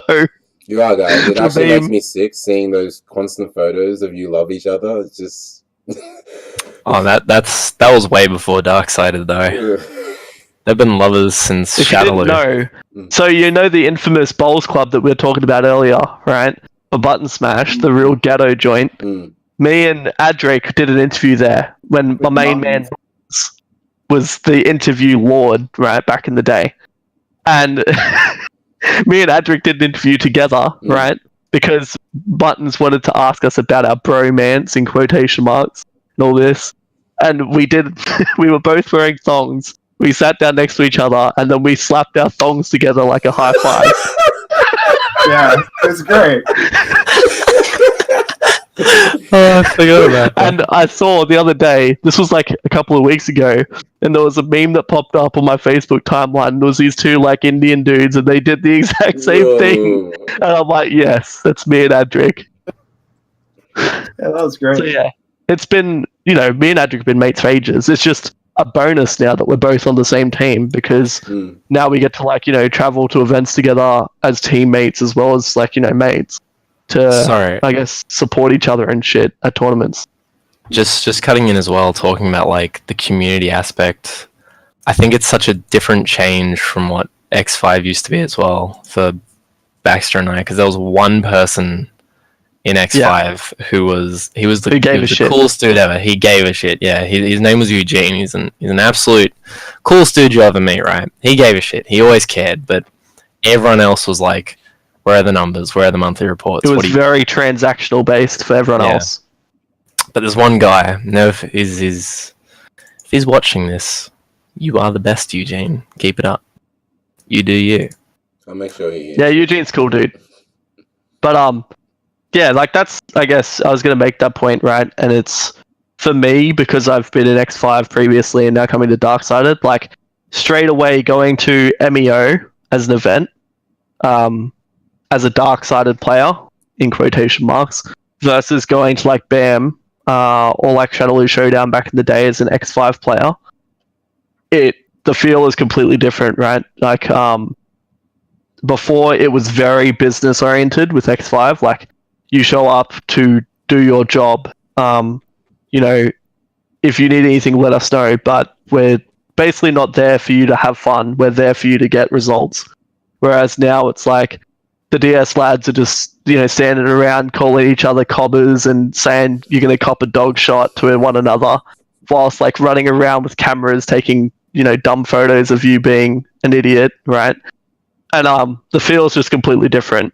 They're there to have a good time as well as to make sure you have a good time because they understand it's your passion. So I don't know. That's my experience with the two, to compare and contrast between X5 and DS, I guess, without being ultra shill master. Oh my god, DS is like a family. What do you reckon, Adric? I think DS is a lot like family. Fuck you. I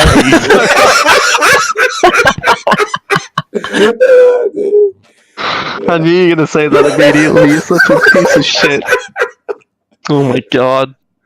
But no, so how it was for me was as Street Fighter 5 had just come out. BAM was first one with Street Fighter 5.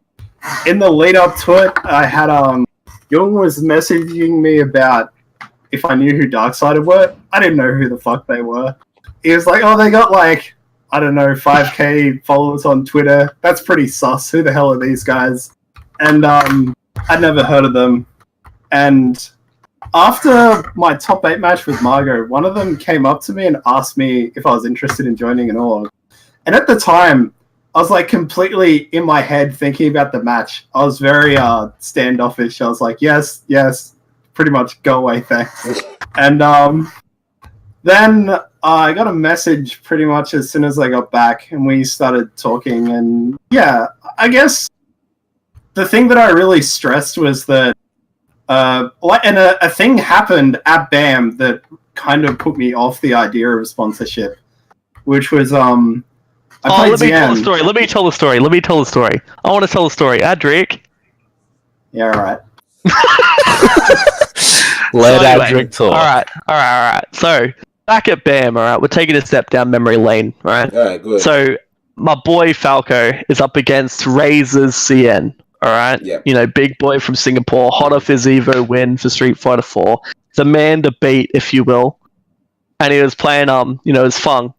Anyway, obviously me and Adric been mates for years, right? So he steps up against CN in what was it, a top 16 match or something? Top Adric? 16, Just yeah. to make it out of pulls in winners. Okay. Oh, Me the and one where you beat him, right? Yeah. So I'm sitting next to Adric and I'm talking to Adric, I'm like, keep your head in the game, not even advice, it's just kind of just being there to support him, right? Anyway, obviously, because Adric's my friend, when he won, I popped off for him, like we stood up, we hugged, and I was like cheering for him and everything. And what happened was Eugene, so the guy who gave a shit, was like there obviously supporting me at the event as well as like, enjoying himself because he actually liked the FGC as well.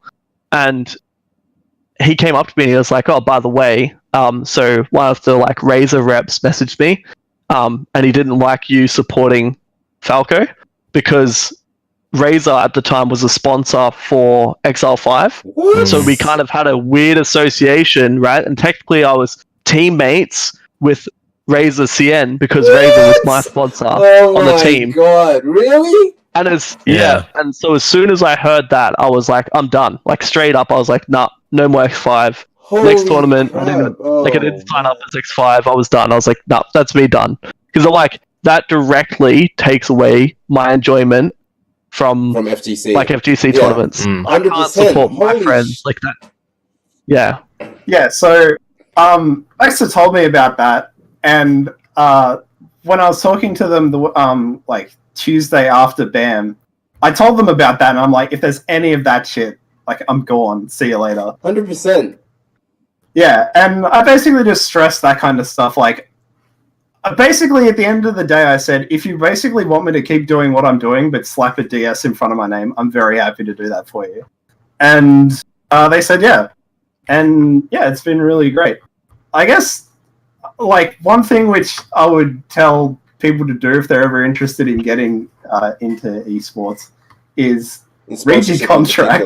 Yeah, 100%. Yeah, sponsorship. Read your contract. You hear that? Get a friend to read your contract. 100%. Like so many like newer players that just appealed about the potential, especially when the FGC and Smash, like the appeal of getting sponsored is so high that you forget like what comes with a sponsorship or what might not come. So yeah,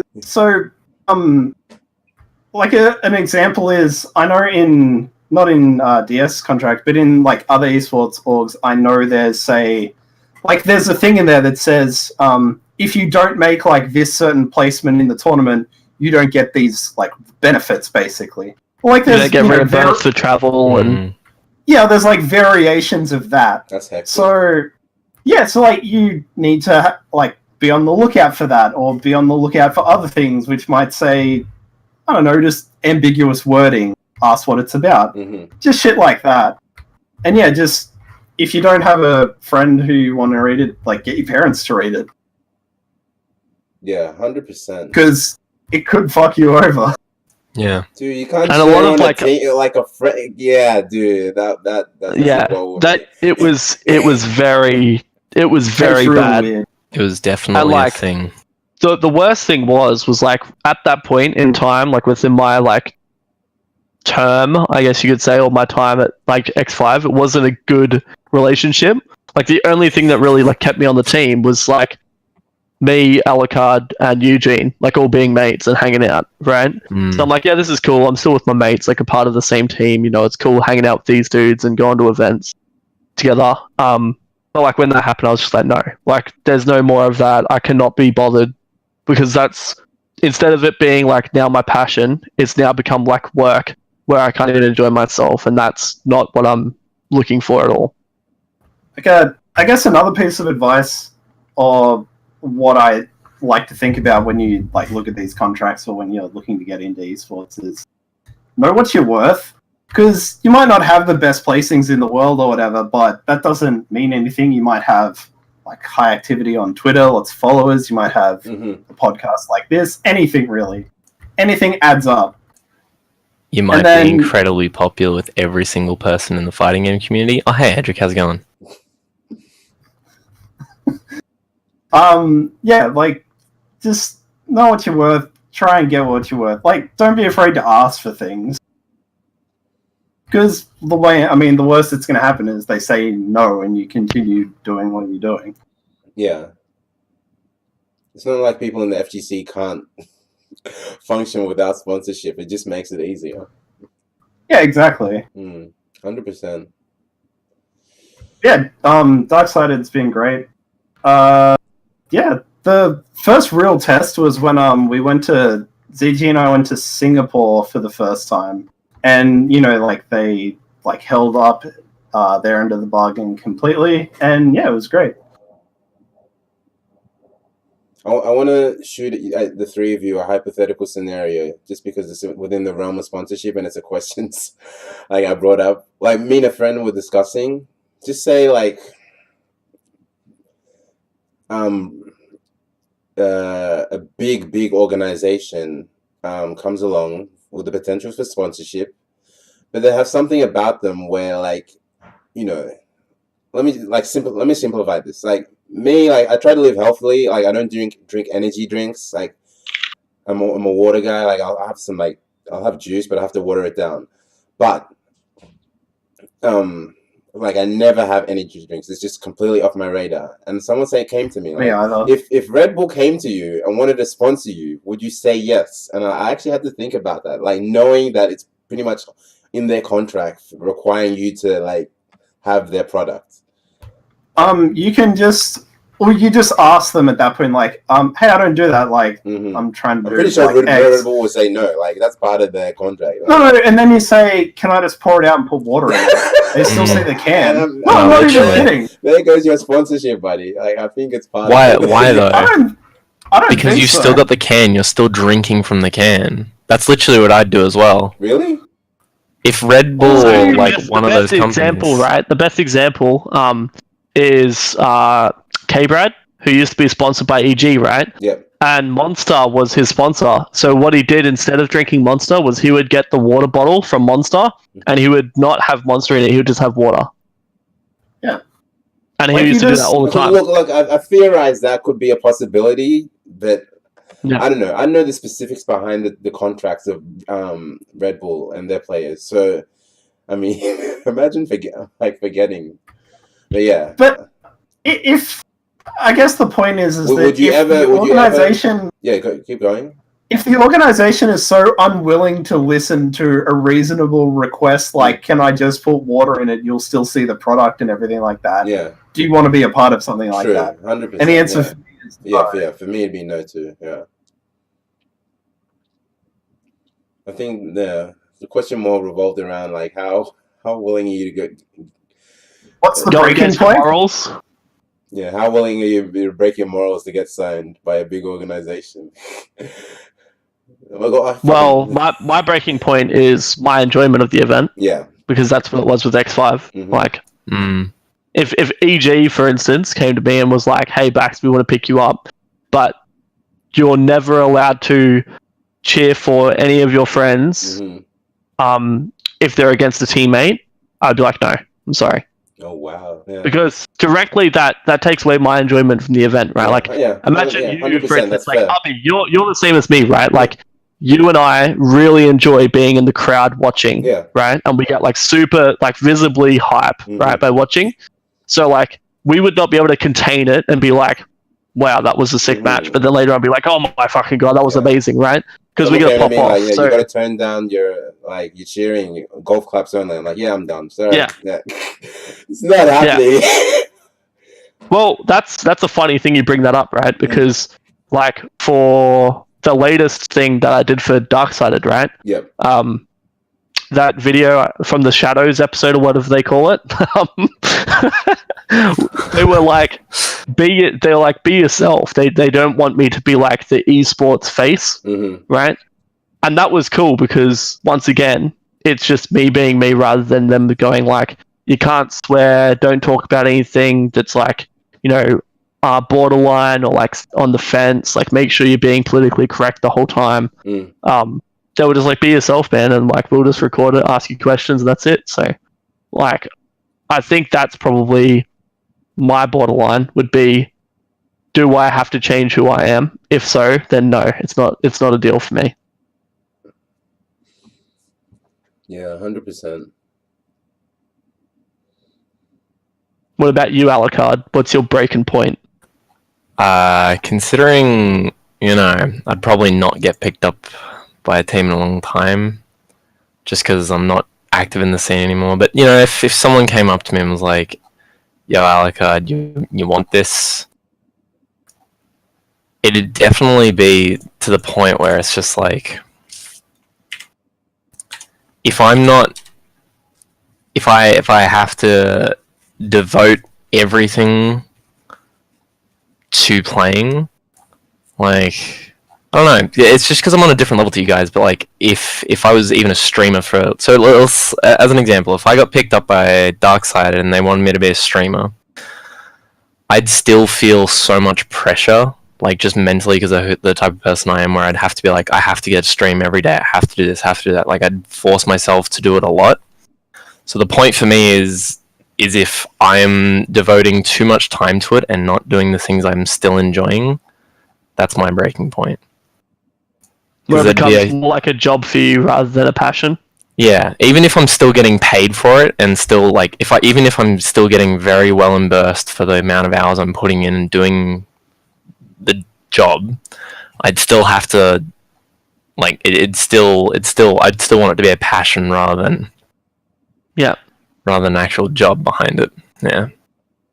Yeah, no, I can agree with that for sure. Yeah, that's fair enough. What about you, Abby? My breaking point.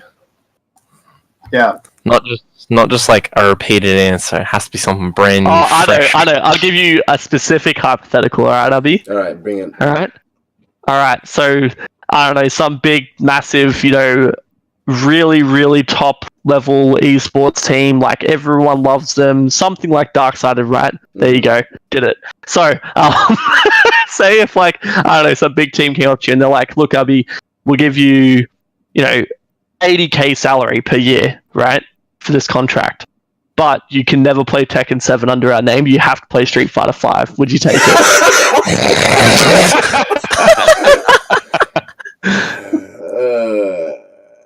I mean,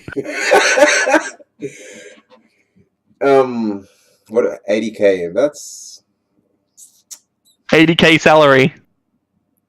Never can play Tekken. Wait, do I have to play Street Fighter? No, you just have to play Street Fighter. But like, you have to play like every event. You have to play Street Fighter. Look, like if I'm gonna be true to myself, the answer is no. If I want that 80K, then yeah, I might do it. If you're gonna be true to myself, a man's gonna be paid. You know what I'm saying? 80K is nothing to slap over. 80K is pretty good. Yeah, I might just beef up my. It depends how long the contract is. Yeah, exactly. If it's a year. Well, generally contracts are 12 months, I guess. 6 months or 12. Yeah. So. If it's only 12 months, I might torture myself for 80K. But damn, I'd have to put a clause in the contract. Like, damn. As soon as Mario I'm recording this and sending it to you, so that's it. It's already live. You can just trade off. Just that's clip it.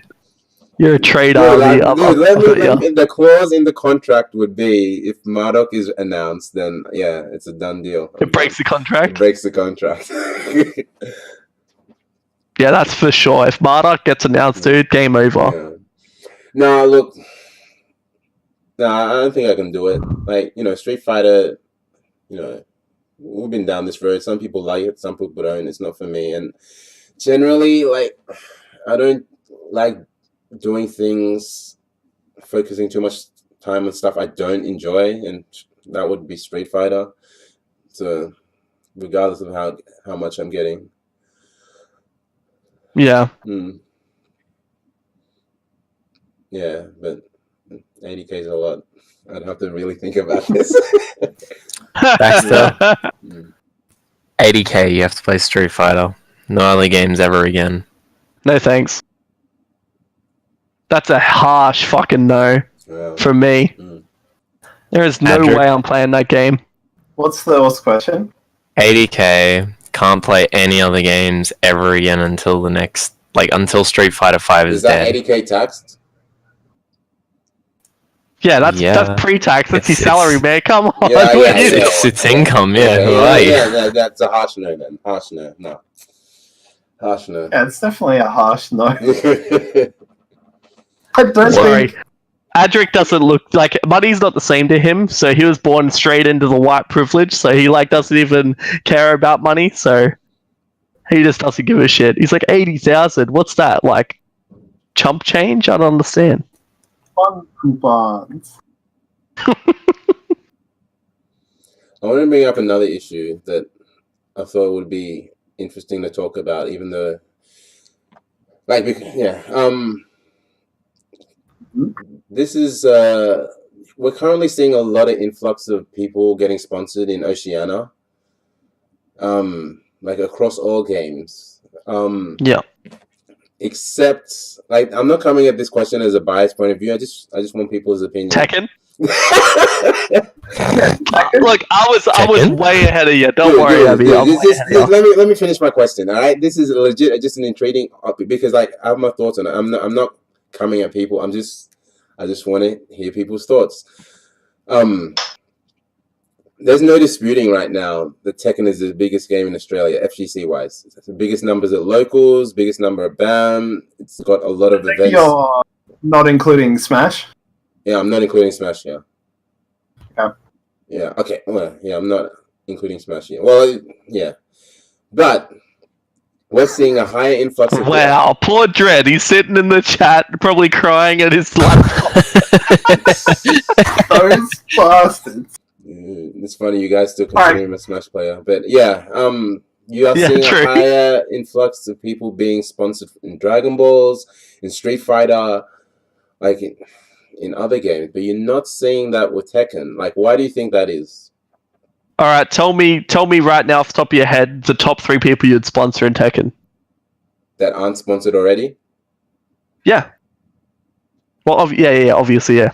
I know who I'd sponsor, but I know where you're coming at that. It's because... Tell me right now. Huh? Daniel? Tell me, who would they be? Yep.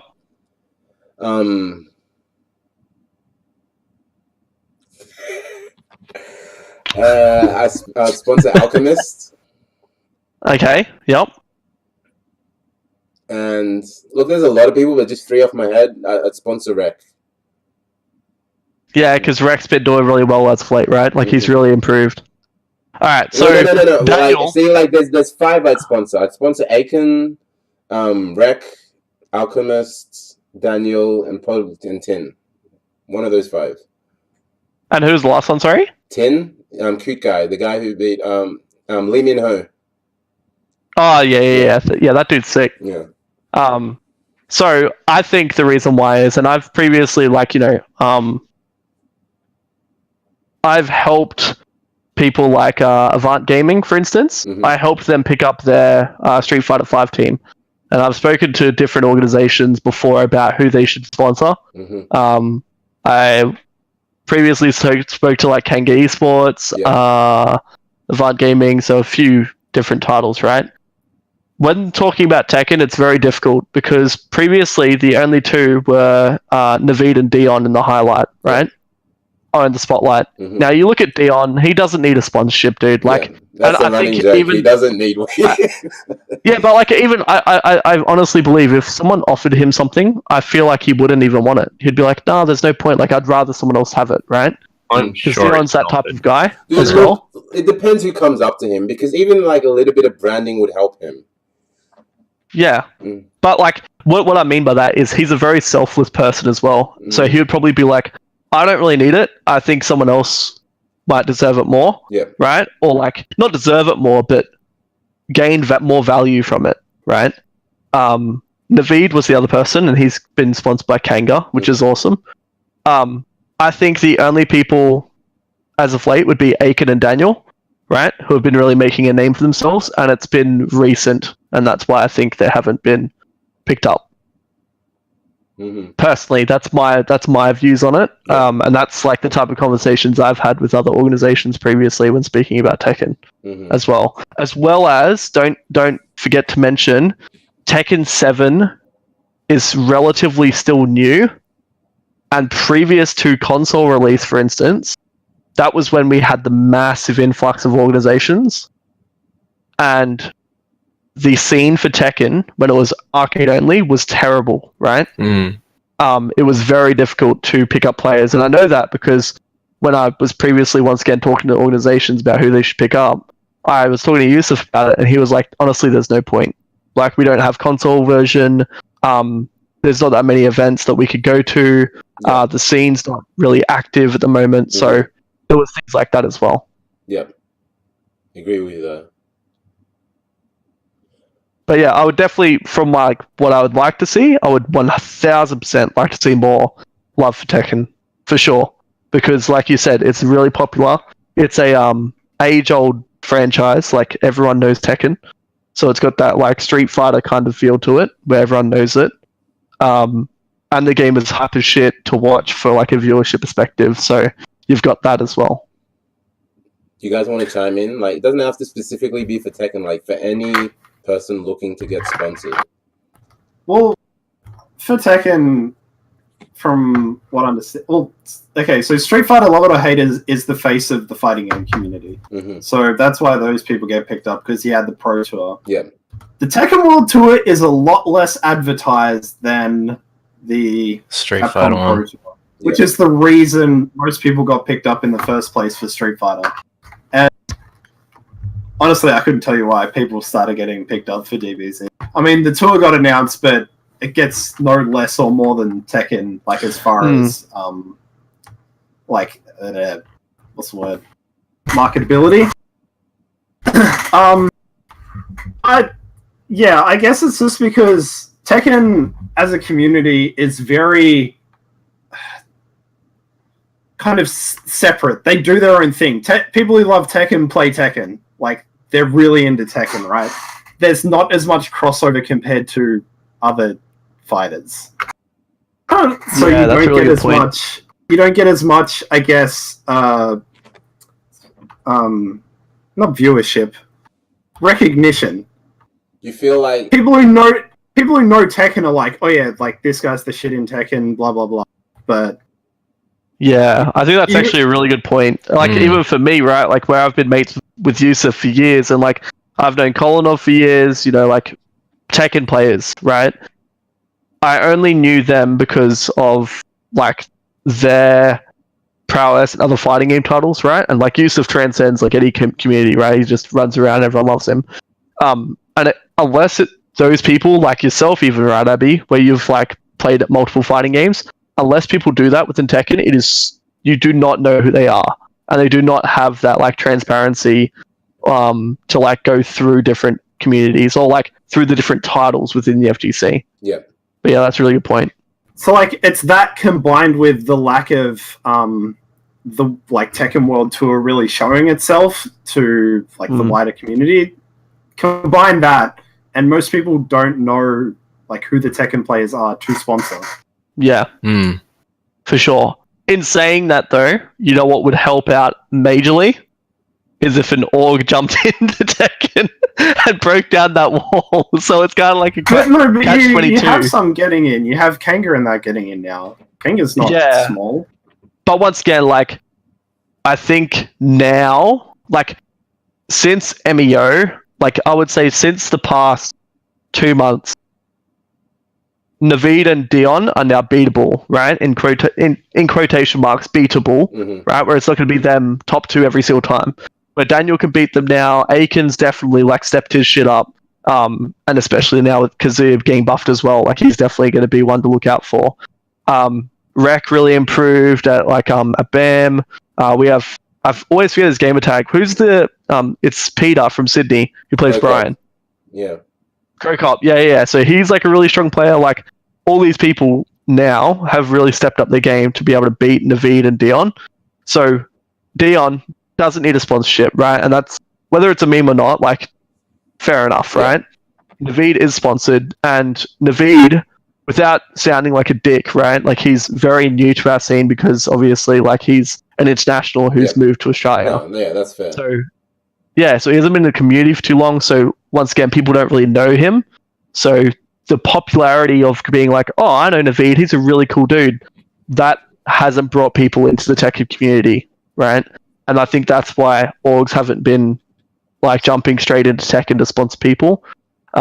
As well as when you look at tournament results, you just see Naveed Dion every single time. No, yeah, you guys all bring up good points. For the longest time, I thought, like, like it's interesting you say like Tekken is within its like it's its own little bubble, but it's kind of like a massive bubble though. It is, and there are exceptions. Like there are obviously people who step outside it, but it's kind of like Smash in that if you were to put it over in its own little corner, it would like run fine completely by itself, separate from everything else. You know what it's like?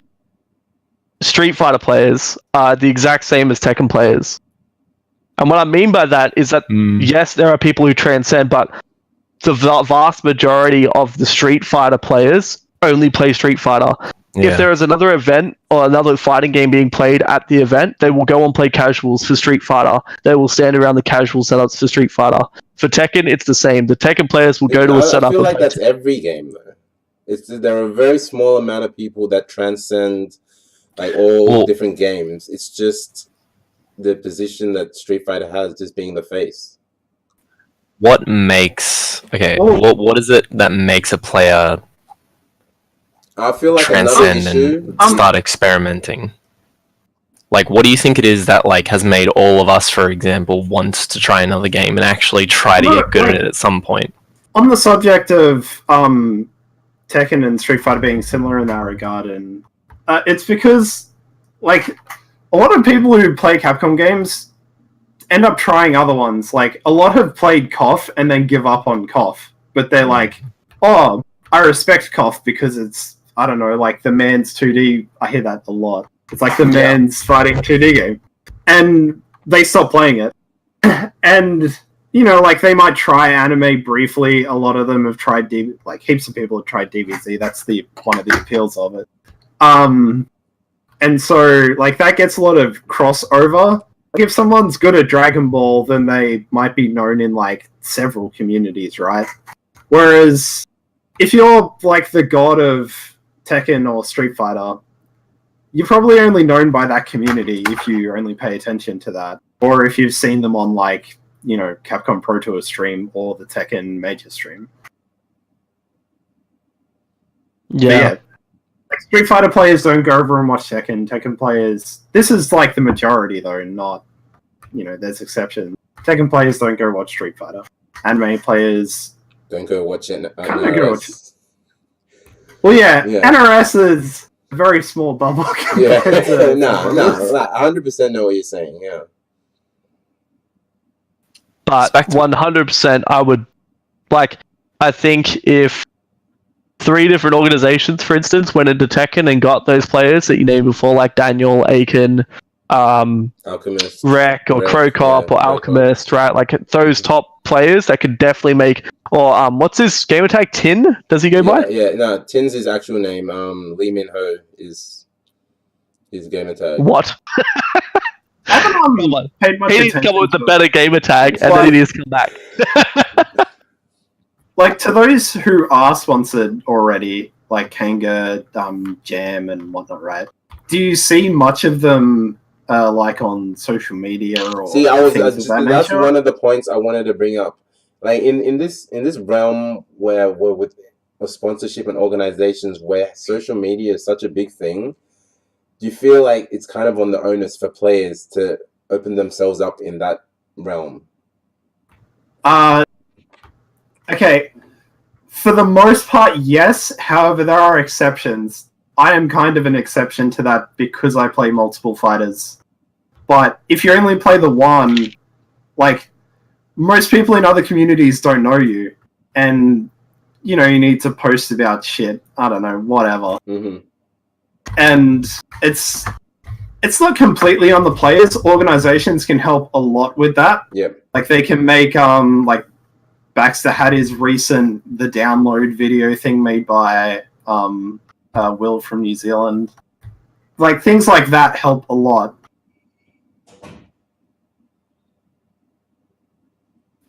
Yeah, I think one big thing, right, and I think it has been happening for years, is people like Yusuf, right, where they're like a figurehead within the community. And if anyone knows Yusuf, he loves all fighting games, right? He would never ever shit talks one. Like, Street Fighter is probably his least favorite, and even then he'll sit down, he'll watch Street Fighter, he'll fucking pop off, and he'll love the people who play it, right? Mhm. But everyone who knows him even more will know that Tekken's like his home, where his heart is, kind of thing, right? And because he goes through all these different communities and gets people like, and he knows everyone, and he sits down and like gets to know people, because he's that figurehead, he brings people back to Tekken. And I think that he's definitely done that over the past, however long he's been in the FTC, 10 plus years. I think that once again, he's not on social media pretty much, right? So it comes back to that point of, if you physically attend the event, yes. If you are not one of those people who physically attends events or is very introverted at those physical events or LAN events or whatever you want to call them, or flying events, you're not going to be one of those people that gets dragged into the other community, right? Mhm. And that's where I think social media is really important. I think people like Aiken is really good for it. He's definitely been streaming a lot more, really consistent. He puts up videos on Twitter heaps. Daniel's a big one, like he releases a freaking combo with Geese and he gets like 300 likes. It's crazy, right? So I think people like them will start bridging the gap. I think it's just been a very late blossom to Tekken. So I think give it 12 months, and I think Tekken will go straight up, right? But I think it's just been a very late bloom for Tekken. Yeah, I feel like it's a combination of whether you're like a good player or a content producer or streamer, like if you're not big on social media, that's fine. Just perform well enough that people start paying attention to you, and vice versa. If you don't... No, I'm serious. I mean, laying down the law. I'm serious. Like Naveed, before, Naveed's kind of like introverted. I wouldn't say introverted, but he's not big on social media, 100%.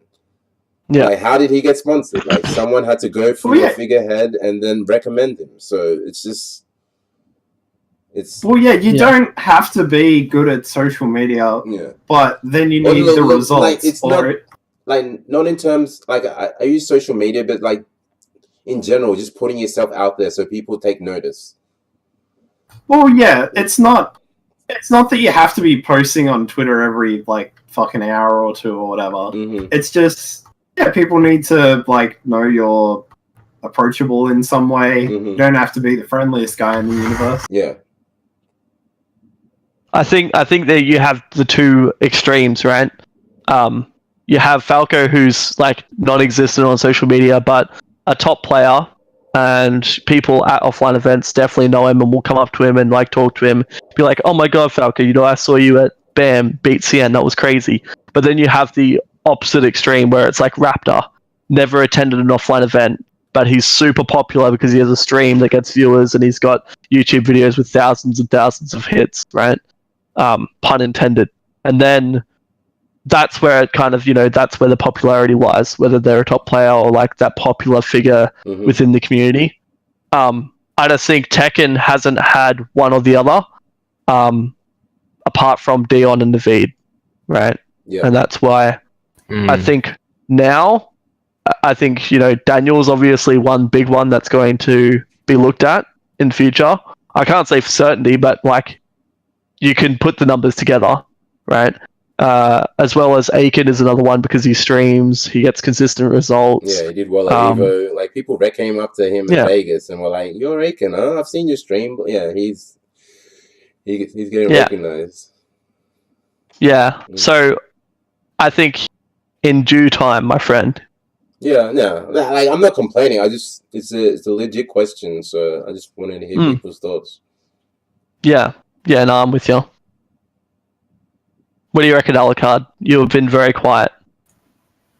I tried some. Everything that I've tried to say has just been said straight after I was about to say it. Poor guy. There's nothing. There's nothing more I can add to the conversation. It's literally that. It's just the players at the moment in Tekken. Like, I'm not too knowledgeable on them, but like, you have those recognizable names, like you've always said, Dion, so on and so forth. But it's just at the moment, the game's still too new to be able to have those players, and it is starting now, but it's just... I think another good point, right, is that if you look at the top players in quotation marks around Australia within the FGC, I would say a vast majority of them are now part of an esports team. Yeah. So that's where we will start to see now, like the top echelon has been sponsored, and now I'm not going to say that they're worse players, but I guess the less seen or the less heard of players will start getting picked up, right? And that's where we'll start to see Tekken get more love, because now the louder personalities like myself or Falco or Somniac, ZG, like Waz, like all these people who have really put themselves out there, either globally or nationally, have now been picked up as part of the team. So the people that are sounds mean, but the leftovers, right, will now start, like, they'll receive the opportunities to start putting themselves out there, I think, as well. What I am interested in as well is if Smash has had the exact same situation, or if their situation, like, I'm wondering where their level of sponsorship has gone, whether it's already gone past that and the quotation leftovers have already been picked up, or whether it's still sitting at the higher echelon. That's curious as well. I'm curious about that as well, because I don't know sound all the like- goings on in the Smash scene, but like one of the earliest guys who's he's part of Darksided. What's his name? Spud. Yeah, like is he not one of the earliest ones, or like obviously I don't know, but earliest ones picked up. yeah. He's picked up a bit into it. I'm pretty sure there are other players in Smash sponsored before him, though. Mm-hmm. There was, I think the first sponsored player was from like Direwolves back in the day. Like a very long time ago. Yeah. I remember seeing a Smash dude getting sponsored. I remember that. Then there was Spud getting picked up, and then there was like Mastermind Sora, now known as Order Sora. Then there was like Legacy as well, a Legacy player. Yeah. No, there was that like Nuovo wave as well. Like Nuovo got picked up. Yeah. Classic Nuovo. Rip in peace. Rest in peace. See, what I think is another adds to it is the amount of events that are on. I mean, only recently, I think within this year, have there been Tekken events on the regular. Yeah. There are always Street Fighter events, always. So, well, if this was last year and there was no OHN like there is this year, right? There would have been like nothing for the entire year for Street Fighter, except for BAM at the start of the year, PAX at the end of the year. So this year we got lucky with Gfinity and Cyber Gamers and BAM. But wasn't that around the period where people started to get picked up, or earlier? It was kind of it was around the period where people were getting picked up. Yeah. But there were no events. Well, I'm just saying, if this was last year, there would have been no events. Yeah, 100%. It's just we've kind of gotten lucky with Gfinity and Cyber Gamers, like being around. But yeah, it's like if you're not into one of those two games, there's very little events for. Like, if you're an anime player, sucked in. Events for you. That's the harsh group. I'm sorry for laughing, but yeah. Unless there's like who's like, we can all name a top player in like most of the main games. Who's like the best Guilty Gear player in Australia? Or Blaze? There really isn't one, I think, at the moment. It's like a mix. Yeah. Like Ando's up there. Nurk hasn't been playing much, but he's up there. There's one guy in Sydney that, like, oh god, I recall his name. Help me out here, Sam. He plays Seraph. You're not giving me a lot to work off. Like he beat a real prominent. It's like Audacity. That's it. Audacity. Yeah. Audacity's good. He's from Canberra, isn't he? No. He's New South Wales. Yeah. Audacity's good. I've only seen him come out to a few things, but yeah. Like, there's like Steven from Queensland as well. There's a lot of good players, but yeah, they get no events this year. Bad luck. Like, you want to You want to prove yourself as the best BB tag player in Australia? Well, guess what? You don't get to. And then all that You get to wait a year. all that again comes back to the fact that money's being thrown into those two games. Like money is in. Also, I think it's Australia's fault as well. Like we have the Tasmania tournament that no one goes to. We have New Zealand tournaments that no one bothers to go 100%, 100%. I've been saying for the longest time that. I would say don't include New Zealand in this because they have a lot of events, but Australia itself has like. No, that's what I mean. I think that's the fault on Australia because there's so many events in New Zealand that we're basically next door, so you can add all those events on our list, and it just doubles the events that we have during the year. Oh, true. They make the effort to come out to almost all of ours, like the higher up players, and yet I can honestly think over the past year, the amount of players that have travelled over there, like over the past 2 years, probably like 5 in total, and all of those are repeats, maybe 6 at best. I think more than that. But you are even still, considering how long they've been having events, like it's kind of sad story that we haven't been attending them on the regular. Yeah, and like Tasmania as well. They've been having a major past couple of years. Yeah, I definitely want to go there next year. Yeah, I got to defend my Tekken championship. I got to go back. Don't worry, I'll beat you next year. I'll beat you next year. Don't worry, my Anna. We can battle. I hope you come, and I hope it's both of us in grand finals. So I finally have my opportunity to pop the fuck off on you, Baxter. It ain't happening. But I hope you know. If I beat any Tekken player, I mean literally any nameable Tekken player whatsoever at any event, I am going ballistic. It is GG, because I said this to Yusuf. I said, look, heaps of respect to the Tekken community. I was going to bring this up at some point. I'm going to bring it up now. Okay, let's go. I said that the Tekken community, God love them, but I think they've had a free ride because no one from any other community has stepped in, and they've been in their little box, in their little safe zone. Oh my god. So I'm going to come in, I'm going to wipe the floor with another community. I've done it with NRS, I did it with anime. I'm coming through into the 3D realm. I'm going to play everyone. You have no idea. You laugh now. I'm gonna come back to this footage in 12 months' time when I win my first event. And guess what, Ubby?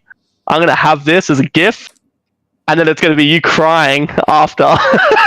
This is the weirdest bit of all, right? This is amazing. All I'm imagining is in 12 months' time, when you're doing a dark-sided interview and you have won something, and they're playing this clip back in your little intro bit. Yep. And I could see it, but I don't think you're gonna win. From the Shadows, episode 47. I think it's... all I'm saying is, Ubby, right? Tell me where I failed before. Look, those mate, those other games don't compare to Tekken, mate. Look, I'm gonna give you don't even worry about that. I'm gonna give you the same. Okay. I'm gonna give you the same offer I gave to Blake. I'm gonna give you the same offer I gave to Waz. If you can beat me in a set, then I'll pay for your flights or you're sponsored. So I guess it doesn't really matter now. How about this? If I beat you in a set, to the next major. If I beat you in a set. Those games are easy, dude. In the next 12 months, as much months, time to NRS as I did to Tekken, I could have won a weight Chen. Yeah, I mean, if I dedicated any time to NRS, I'll wait. I already won anyway. But what I'm saying is, see, people say that about Tekken. I spent a whole year losing to Kolanov in King of Fighters until I won my first tournament. All right. I've done it once before, and I'll do it again with Tekken. How deep's the KOF pool? No shade on KOF. How deep's the pool here in Australia? Exactly. Yeah. Nah. I made top 32 at Evo. But top 32 at Evo. Don't worry, it's top 32. It might happen with NRS. It might happen with KOF. It's not happening with Tekken, my friend. Get the fuck out of here. Top 32 at Evo. I mean, King of Fighters. Yeah, it's a pretty dead game. Pretty shit. Is the money going down or what? No, there's no. I'm not going to money match him. I've just been picked up the game. Alucard. I'm not a fucking retard. No, I'm not talking now. I'm talking like you give yourself a time frame. You have to be able to beat Abby in a set. 12 months. I'm not just beating Abby. I'm beating the whole community. In the next 12 months, I'm winning a tournament. It's happening. I would love to see it. I'd love to see it because in the next 6 months, I'm all for. I'm winning a Queensland tournament, and then in the next 12 months, I'm winning a major. It's happening. Stick to Queensland first. I will go down a record. I've already beaten Gab in a set. Okay, that's one set though. How many? Okay, I'd like to see it happen, but it's probably not gonna. I'm just saying. Oh, it's probably not going to happen. All right. Yeah. That's it. I just needed one person to disbelieve. Yeah, and all right. I just needed one. I'll never believe that. Oh, I'm gonna pop off so hard. This guy thinks he's. You have no idea. What? No. It's Hold on. Like, no, I brought this up. The reason I bring that up is because Sonic Fox has recently been playing Anna with the release of the new players. What the hell? I don't care. What? You want me to see all those trophies or? That's it. That's awesome. And I'm going to get another one. All I'm saying is... I'm going to get another one when I defend my belt next year in Hobart. Wait, isn't that actually around... When is it? I think, like, if they keep the same time frame, it's going to be in February. Oh, shit. I might not be able to attend then, because I want to go to Evo Japan. So, if it's around that time frame, it might Okay, suck. March. Okay, I just got told March. It's in March. Yeah. Alright, so that should be okay then. Any of those trophies Tekken? No, they aren't. Not yet. I mean, I've only got trophies or medals for like 9 other titles though. But yeah, I'm sure Tekken's really difficult.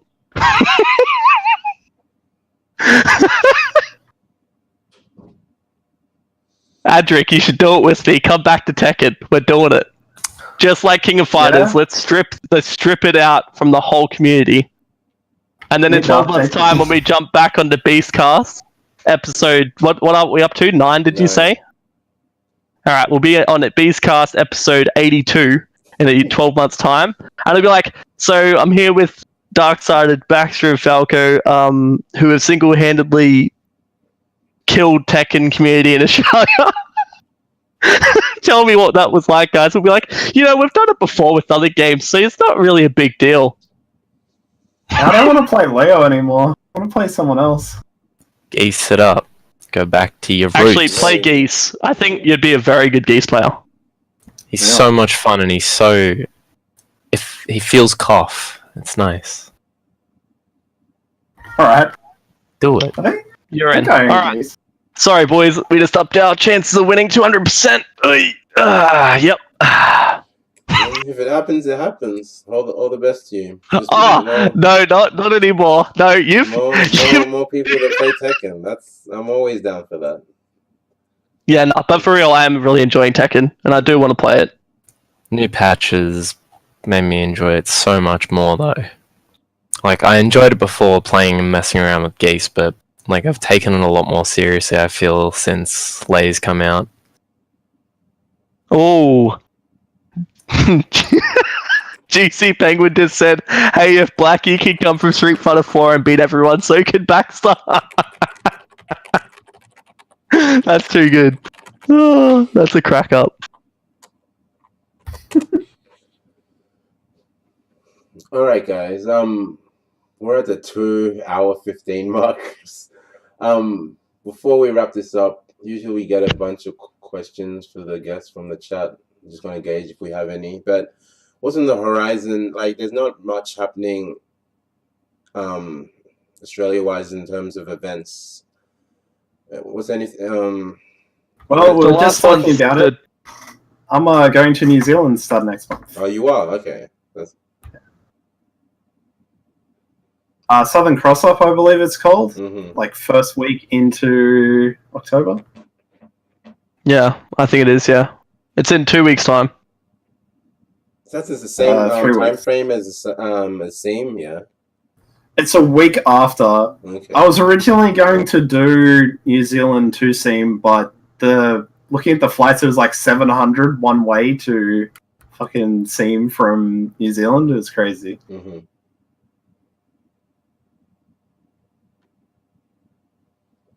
I don't know what's after that.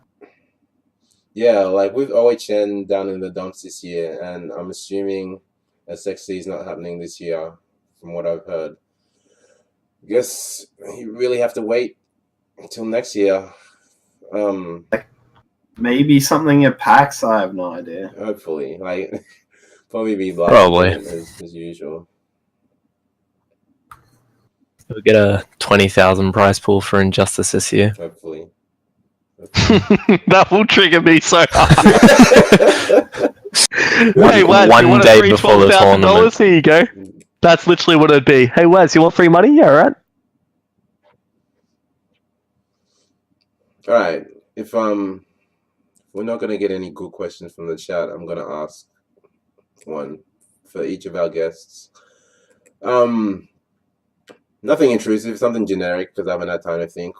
Each of you, what's been your most notable win throughout your time in the FGC? Your most notable win and the most heart-wrenching loss. I'll go first, thanks. Yeah, right? That's easier. Most heart-wrenching loss. I'm sorry, No, man. no, no. Like, I know. Most heart-wrenching loss was it was a 1-5 against Nat. It wasn't a serious match. It was just like, Oh god. yeah. So it was a 1-5 against Nat in King of Fighters 13. It wasn't super serious or anything, but I was 4 up. It was looking free. Then I choked and lost 5-0. I put so much pressure on myself. No, it was a random it was a random 1-5 that we were doing. Mm-hmm. But it was literally 4-0 easy, Mm-hmm. and then just completely because of my own personality and stupidity, Mm-hmm. lost 5-0. That was it, literally. My best win though was probably King of Fighters 2K2 UM at OHM one year. Yep. Because I played that game as a semi-joke, but I still loved it because it was a cough, and I played a real dumb team, which was Bao. I just played Bao, and then managed to come second, and the only person I lost to was Dave, who plays like crazy, but I managed to beat Dark Chaotix, I think his name is? Yeah. Yeah. But he loves that game, Mm-hmm. and he loves it to death, Yeah. and the fact that I beat him, I was cheering pretty hard after that day. Made me feel real good. DC is a legend, by the way. Yeah, I love that dude. He's such a cool dude. He's the nicest guy, man, ever. Nicest Yeah, guy. and he also likes Tekken. That's why he's also a cool dude. Yeah. And even if he didn't, I wouldn't hold it against him. That's how awesome that dude is. Even if he did, I wouldn't hold it against him. Says the man who would shill for 80k a year and just go play Street Fighter. Well, I Alright, pretty much confirmed I wouldn't after we confirmed. Yeah, I know you went back on your word. Whatever. No. Oh. Alright, Falco, most notable win and most heart-wrenching loss. I can't think of a heart-wrenching loss. Wow, this guy takes a loss well. I think I do. No, most notable win would probably beating Kolinov the first time at King of Fighters 13. Oh, really? Maybe that. Well, like the guy had been winning every tournament ever for years. That felt good. Maybe that, or maybe first Street Fighter 4 win at first SXC. Yeah. Maybe Beating Sen was pretty cool.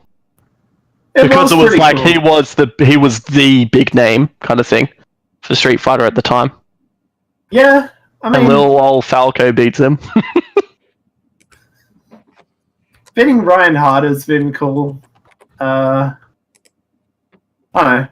Yeah, probably Zen and Colin on first time. What about you, Baxter? Wait, did you have a heart-wrenching loss? Could you think of one? He takes a loss well, so we figured like can't answer that. I can't think Come of back one. to you if you can think of one. So best win for me would have been Shadaloo Showdown 5, I think it was, back at the race course. Yep. In Melbourne, and I had to play Clockwork for Marvel 3 to make top 8 in loser side. And just before the match, I went to the bathroom and I ran into Moose King, right? And as a joke, he was like, Baxter, if you win the next match, I'll buy you a beer, right? Like in a sarcastic, like dick tone, you know. And then we had a good laugh about it because we were like, haha, I'm going to lose to Clockwork. Anyway, I beat Clockwork. I think it was 3-1 from memory. And like, the reason why it was so big for me, I guess, was because it was the first big name that I beat for myself, as well as the fashion was I knocked him out of the tournament to make top 8. And he was the strong favorite to win the whole tournament, right? So like, that was pretty crazy for me to knock out the favorite of the tournament, knock him out of the tournament to make top 8. Yep. At my like one of my first international events was like really, really big for me. Major milestone. And then my close second would be when I beat K-Brad to win Shadaloo Showdown. Because, you know, not many Australians have won Shadaloo, period, when like internationals have been present. So to be one of those people who can say that they've won is pretty cool. Heart-wrenching loss. I don't know. That's a weird one to think about. Another guy who takes loss as well, man. What's wrong with you people? Like, I mean, That's what takes to be a real top player, to be able to take a loss well and interpret the stuff. thing is like, see, no. See, look, I'll give you an example. Look, if I lose a game, I lose a game. I've never had a, but like, haven't you had like an important game? For example, for me, it's always going to be that exhibition match I had with B-Boy Phoenix. That, like, you know, I can lose to him every day of the week. It's not going to matter. I just really, really wanted to win that particular one, and I didn't care that there was $500 on the line. I didn't care it got publicized on Tekken Gamer. I didn't care about all the.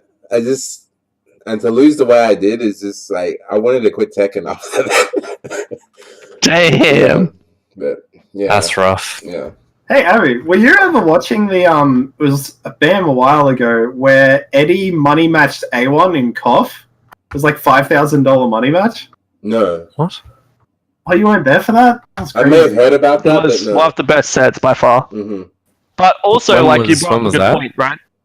Oh, that was ages ago. BAM, I want to say like BAM 7 or something. Yeah, right. Yep. Maybe even before that. I think it was BAM 6. No, it would be BAM 5, actually. I think it was probably the first BAM that you ever went to, Adric? Yeah, I think it was. I think it was BAM 5, the first one you ever went to. Because then the following year was the BAM where all white people made top 4. I remember we were like, yeah, white people for like top 4 for KOF. Oh, yeah, I remember that. Yeah, because it was like you, me, Alex K, and A1 Major in top 4, like the 4 whitest possible dudes you can get. It was sick. Actually, no. You brought up a good point though, right, Abby? Before, like the heart-wrenching loss. I'm gonna say it because it does sound like a dick move to say, but all of my big matches I've always won.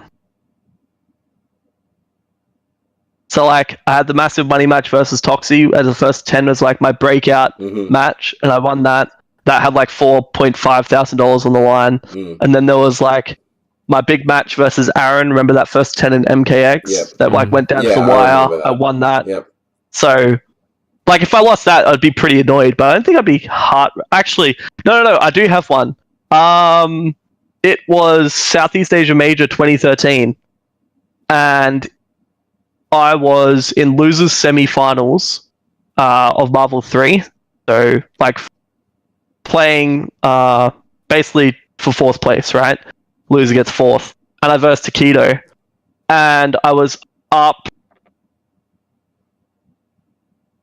I want to say it was best of 3 days, and it was 1-1. Anyway, I had a hit on his Phoenix. Killed his Phoenix because he was playing Mag's Doom Phoenix back then. Killed his Phoenix, hit his Magneto, and I had a combo with Doom, and I don't even know what I did, but somehow I dropped a Doctor Doom combo, which is like infamously easy, right? And I dropped the combo, and then I ended up losing to Takedo. And that would have been like a massive thing because it was like Australia beats Takedo, makes third place at very least at international tournament. My next match would have been against Kazunoko, which I was very confident in beating because he played Wolverine, and I was very good in the like versing Wolverine matchup.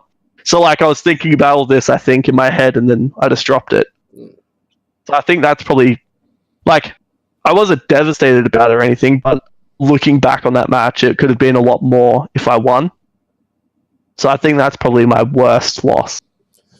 Another guy who takes the loss well. Fuck you, buddy. I mean, like I was gonna say before, and it's a funny thing to say because I said it and it was completely a joke, right? Before I say it, because people are gonna be like, "Yeah, Baxter's a fuckhead." Completely a joke. But after Z1 MEO, right? People were like, coming up to me like, "Oh, are you okay, man?" And I'm like, "Yeah, I'm fine. Like, I'm really happy for Zed. He worked really hard and he won, right?" And they're like, "Wow, you're not upset?" And I'm like, "Look, it's just another tournament for me. Like, I don't, it doesn't matter to me like that much." And like when I said it, I remember like Matt, one of the management guys from Darkside, he's just like, "Wow, what the fuck?" And I was just like, "Oh no, I didn't mean it like that. I just meant like, for Zed, it's probably like a massive deal for him winning." No, I see where you're coming from. If I was gonna win, I was the favorite to win anyway, right? So like, it wasn't a big deal. So I was like, I lost. Like that sucks. But yeah, but I know how it sounds, so it's funny. So that's why I wanted to repeat it. I didn't realize people were coming up to you asking if you're okay. Yeah, everyone did. Everyone was like, "Are you alright?" I'm like, "Yes." I would not do that. All right, last question. Yeah, but you we and I gotta know. wrap this up. If you were to bring any fighting game back into the realm of competitive play, Marvel 3. No, wait. I haven't finished. It can be any fighting game as obscure as something like Sailor Moon from the Super Nintendo to something like Naruto Shippuden from the platform game. Any fighting game like that. Like, it doesn't have to be like proper fighters like that we delve into now. Bring it into the realm of competitive nature now. Nowadays, what would it be? It's gonna be something as random as WWE, WCW versus NWO Revenge. I mean, I have an answer, not because it's got good gameplay or anything, but I'd like Max Anarchy played more just because it's got a sick soundtrack. Well, that's a valid answer. That's a valid answer. Damn, I thought you were gonna say Garo. Garo would, as much as I love that game, it would not be a good game to play competitively. Yeah, once Kevin gets involved in that game, kind of kills all the fun. FithAlucard? It's not that. Yeah, FithAlucard. What? You got an What fighting game? Yeah. Game I'd probably pick. It's gonna sound real weird, but when I was a kid, it can be obscure, whatever the hell. Yeah. When I was a kid, I used to like the first fighting game I think I ever played consciously was Bloody Roar, that weird furry fighting game. I know that one. Yeah, I'd want to see a new iteration of that just because I think it'd be really interesting to see what they do with it. But if I had to pick a game that I'd want competitive, just for just for fun, interesting factor, yeah. I'd like to see Yatagarasu come back. I don't know what that is. Because that game had the lifespan of Anime Third Strike. Yeah, it had the lifespan of 2 days, literally. It's like a King of Fighters cross Third Strike game. It's really weird, but it was kind of interesting at the same time. But I feel like it never had enough player base, and the game itself was really meh. But I think it'd be really interesting to see what it would, fully fleshed out what it would become. Yatagarasu. Yeah. Okay. Alright. Okay.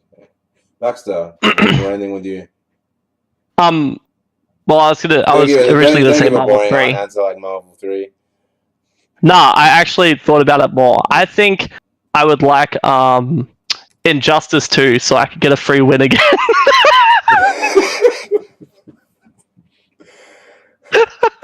No.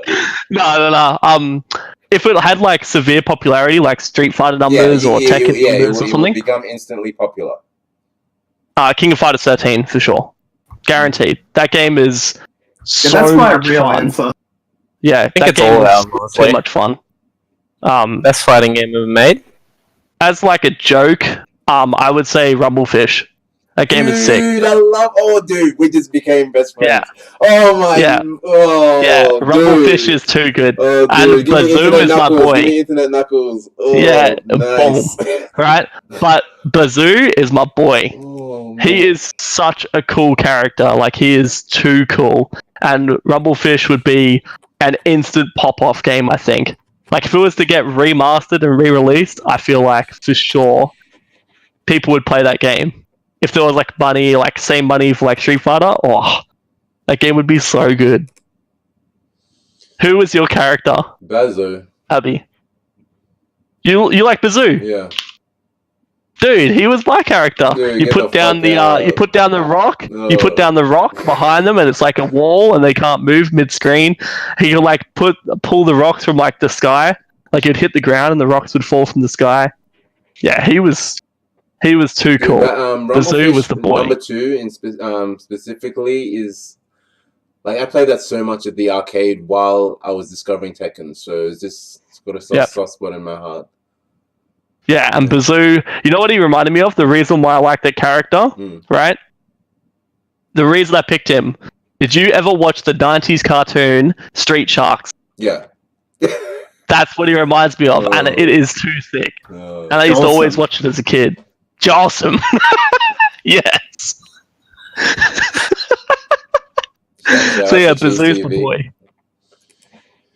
All right, guys. Cheese Studio's the best. Yeah, the best. We can dedicate a whole podcast to that, and it'll go for more than 3 hours. For sure. But, yeah, we are ending on that note. Just want to give shout outs to the 3 guests we've had: Falco, Baxter, FithAlucard. Give your Twitters out so people can give you a follow. Starting with you, Baxter. No, Falco first. Okay, Falco first. Yeah, people want to follow you, man. People want to hear your genuine, heartfelt tweets that are from you. Your organic tweet. Like when I do post anything, the problem, it's like, whenever I do post anything, everyone's just like, oh, look, it's an organic post. I'm like, can't fucking win. It's like, feel like, oh, Falco, you're not getting angry at this. Why aren't you getting angry? Blah, blah. And then if I get slightly annoyed at anything, people are like, oh my god, he's fucking going crazy. God damn it. Nah, there's one new tweet. I'm going to go find it. You tell people your Twitter. I'm going to go find your organic tweet from Omeo. At DS_Falco Twitter. Like and subscribe to it. Mm-hmm. Sam, when can give people your Twitter so they can eventually, when it comes out, listen to your D&D podcast when it's a thing? Yeah, that'll be another year or 10. At FithAlucard. Fifth spelled F-I-T-H because I'm a unique butterfly. Mm-hmm. Baxter, let's round out with you. Sorry, alright, before I say it, the reason why... So, the organic tweet... sorry, I kept reading it and kept laughing. So, there's a whole meme of, like, you have to do an organic tweet, right? And Adric posted directly after MEO, like, it was, like, the day after the event. Nice to see everyone again in Melbourne. Good games, Toshal, and hopefully see everyone in New Zealand. And... it's the most, like... tweet. It's the most bullshit tweet I've ever read in my life. Funny? I actually remember reading that, and I'm like, that doesn't sound like Falco at all.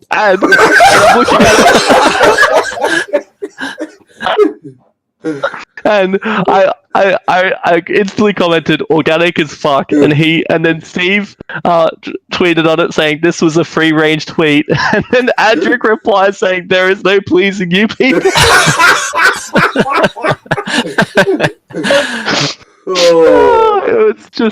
It was just too good. It was so funny. Anyway, my Twitter handle at @ds_Baxter. All right. That's it for this Oh, podcast, shit. guys. Thanks for tuning in. Thanks for coming in last minute. Thanks for being number 9.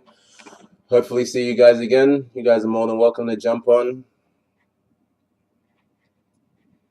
Yeah, thanks for having us. No worries. Yeah. Any last words? It was a bit of pleasure, shout-outs? just you like guys, last you guys time. want to shout out anyone before we end this? Drake, you do the shout out to the family.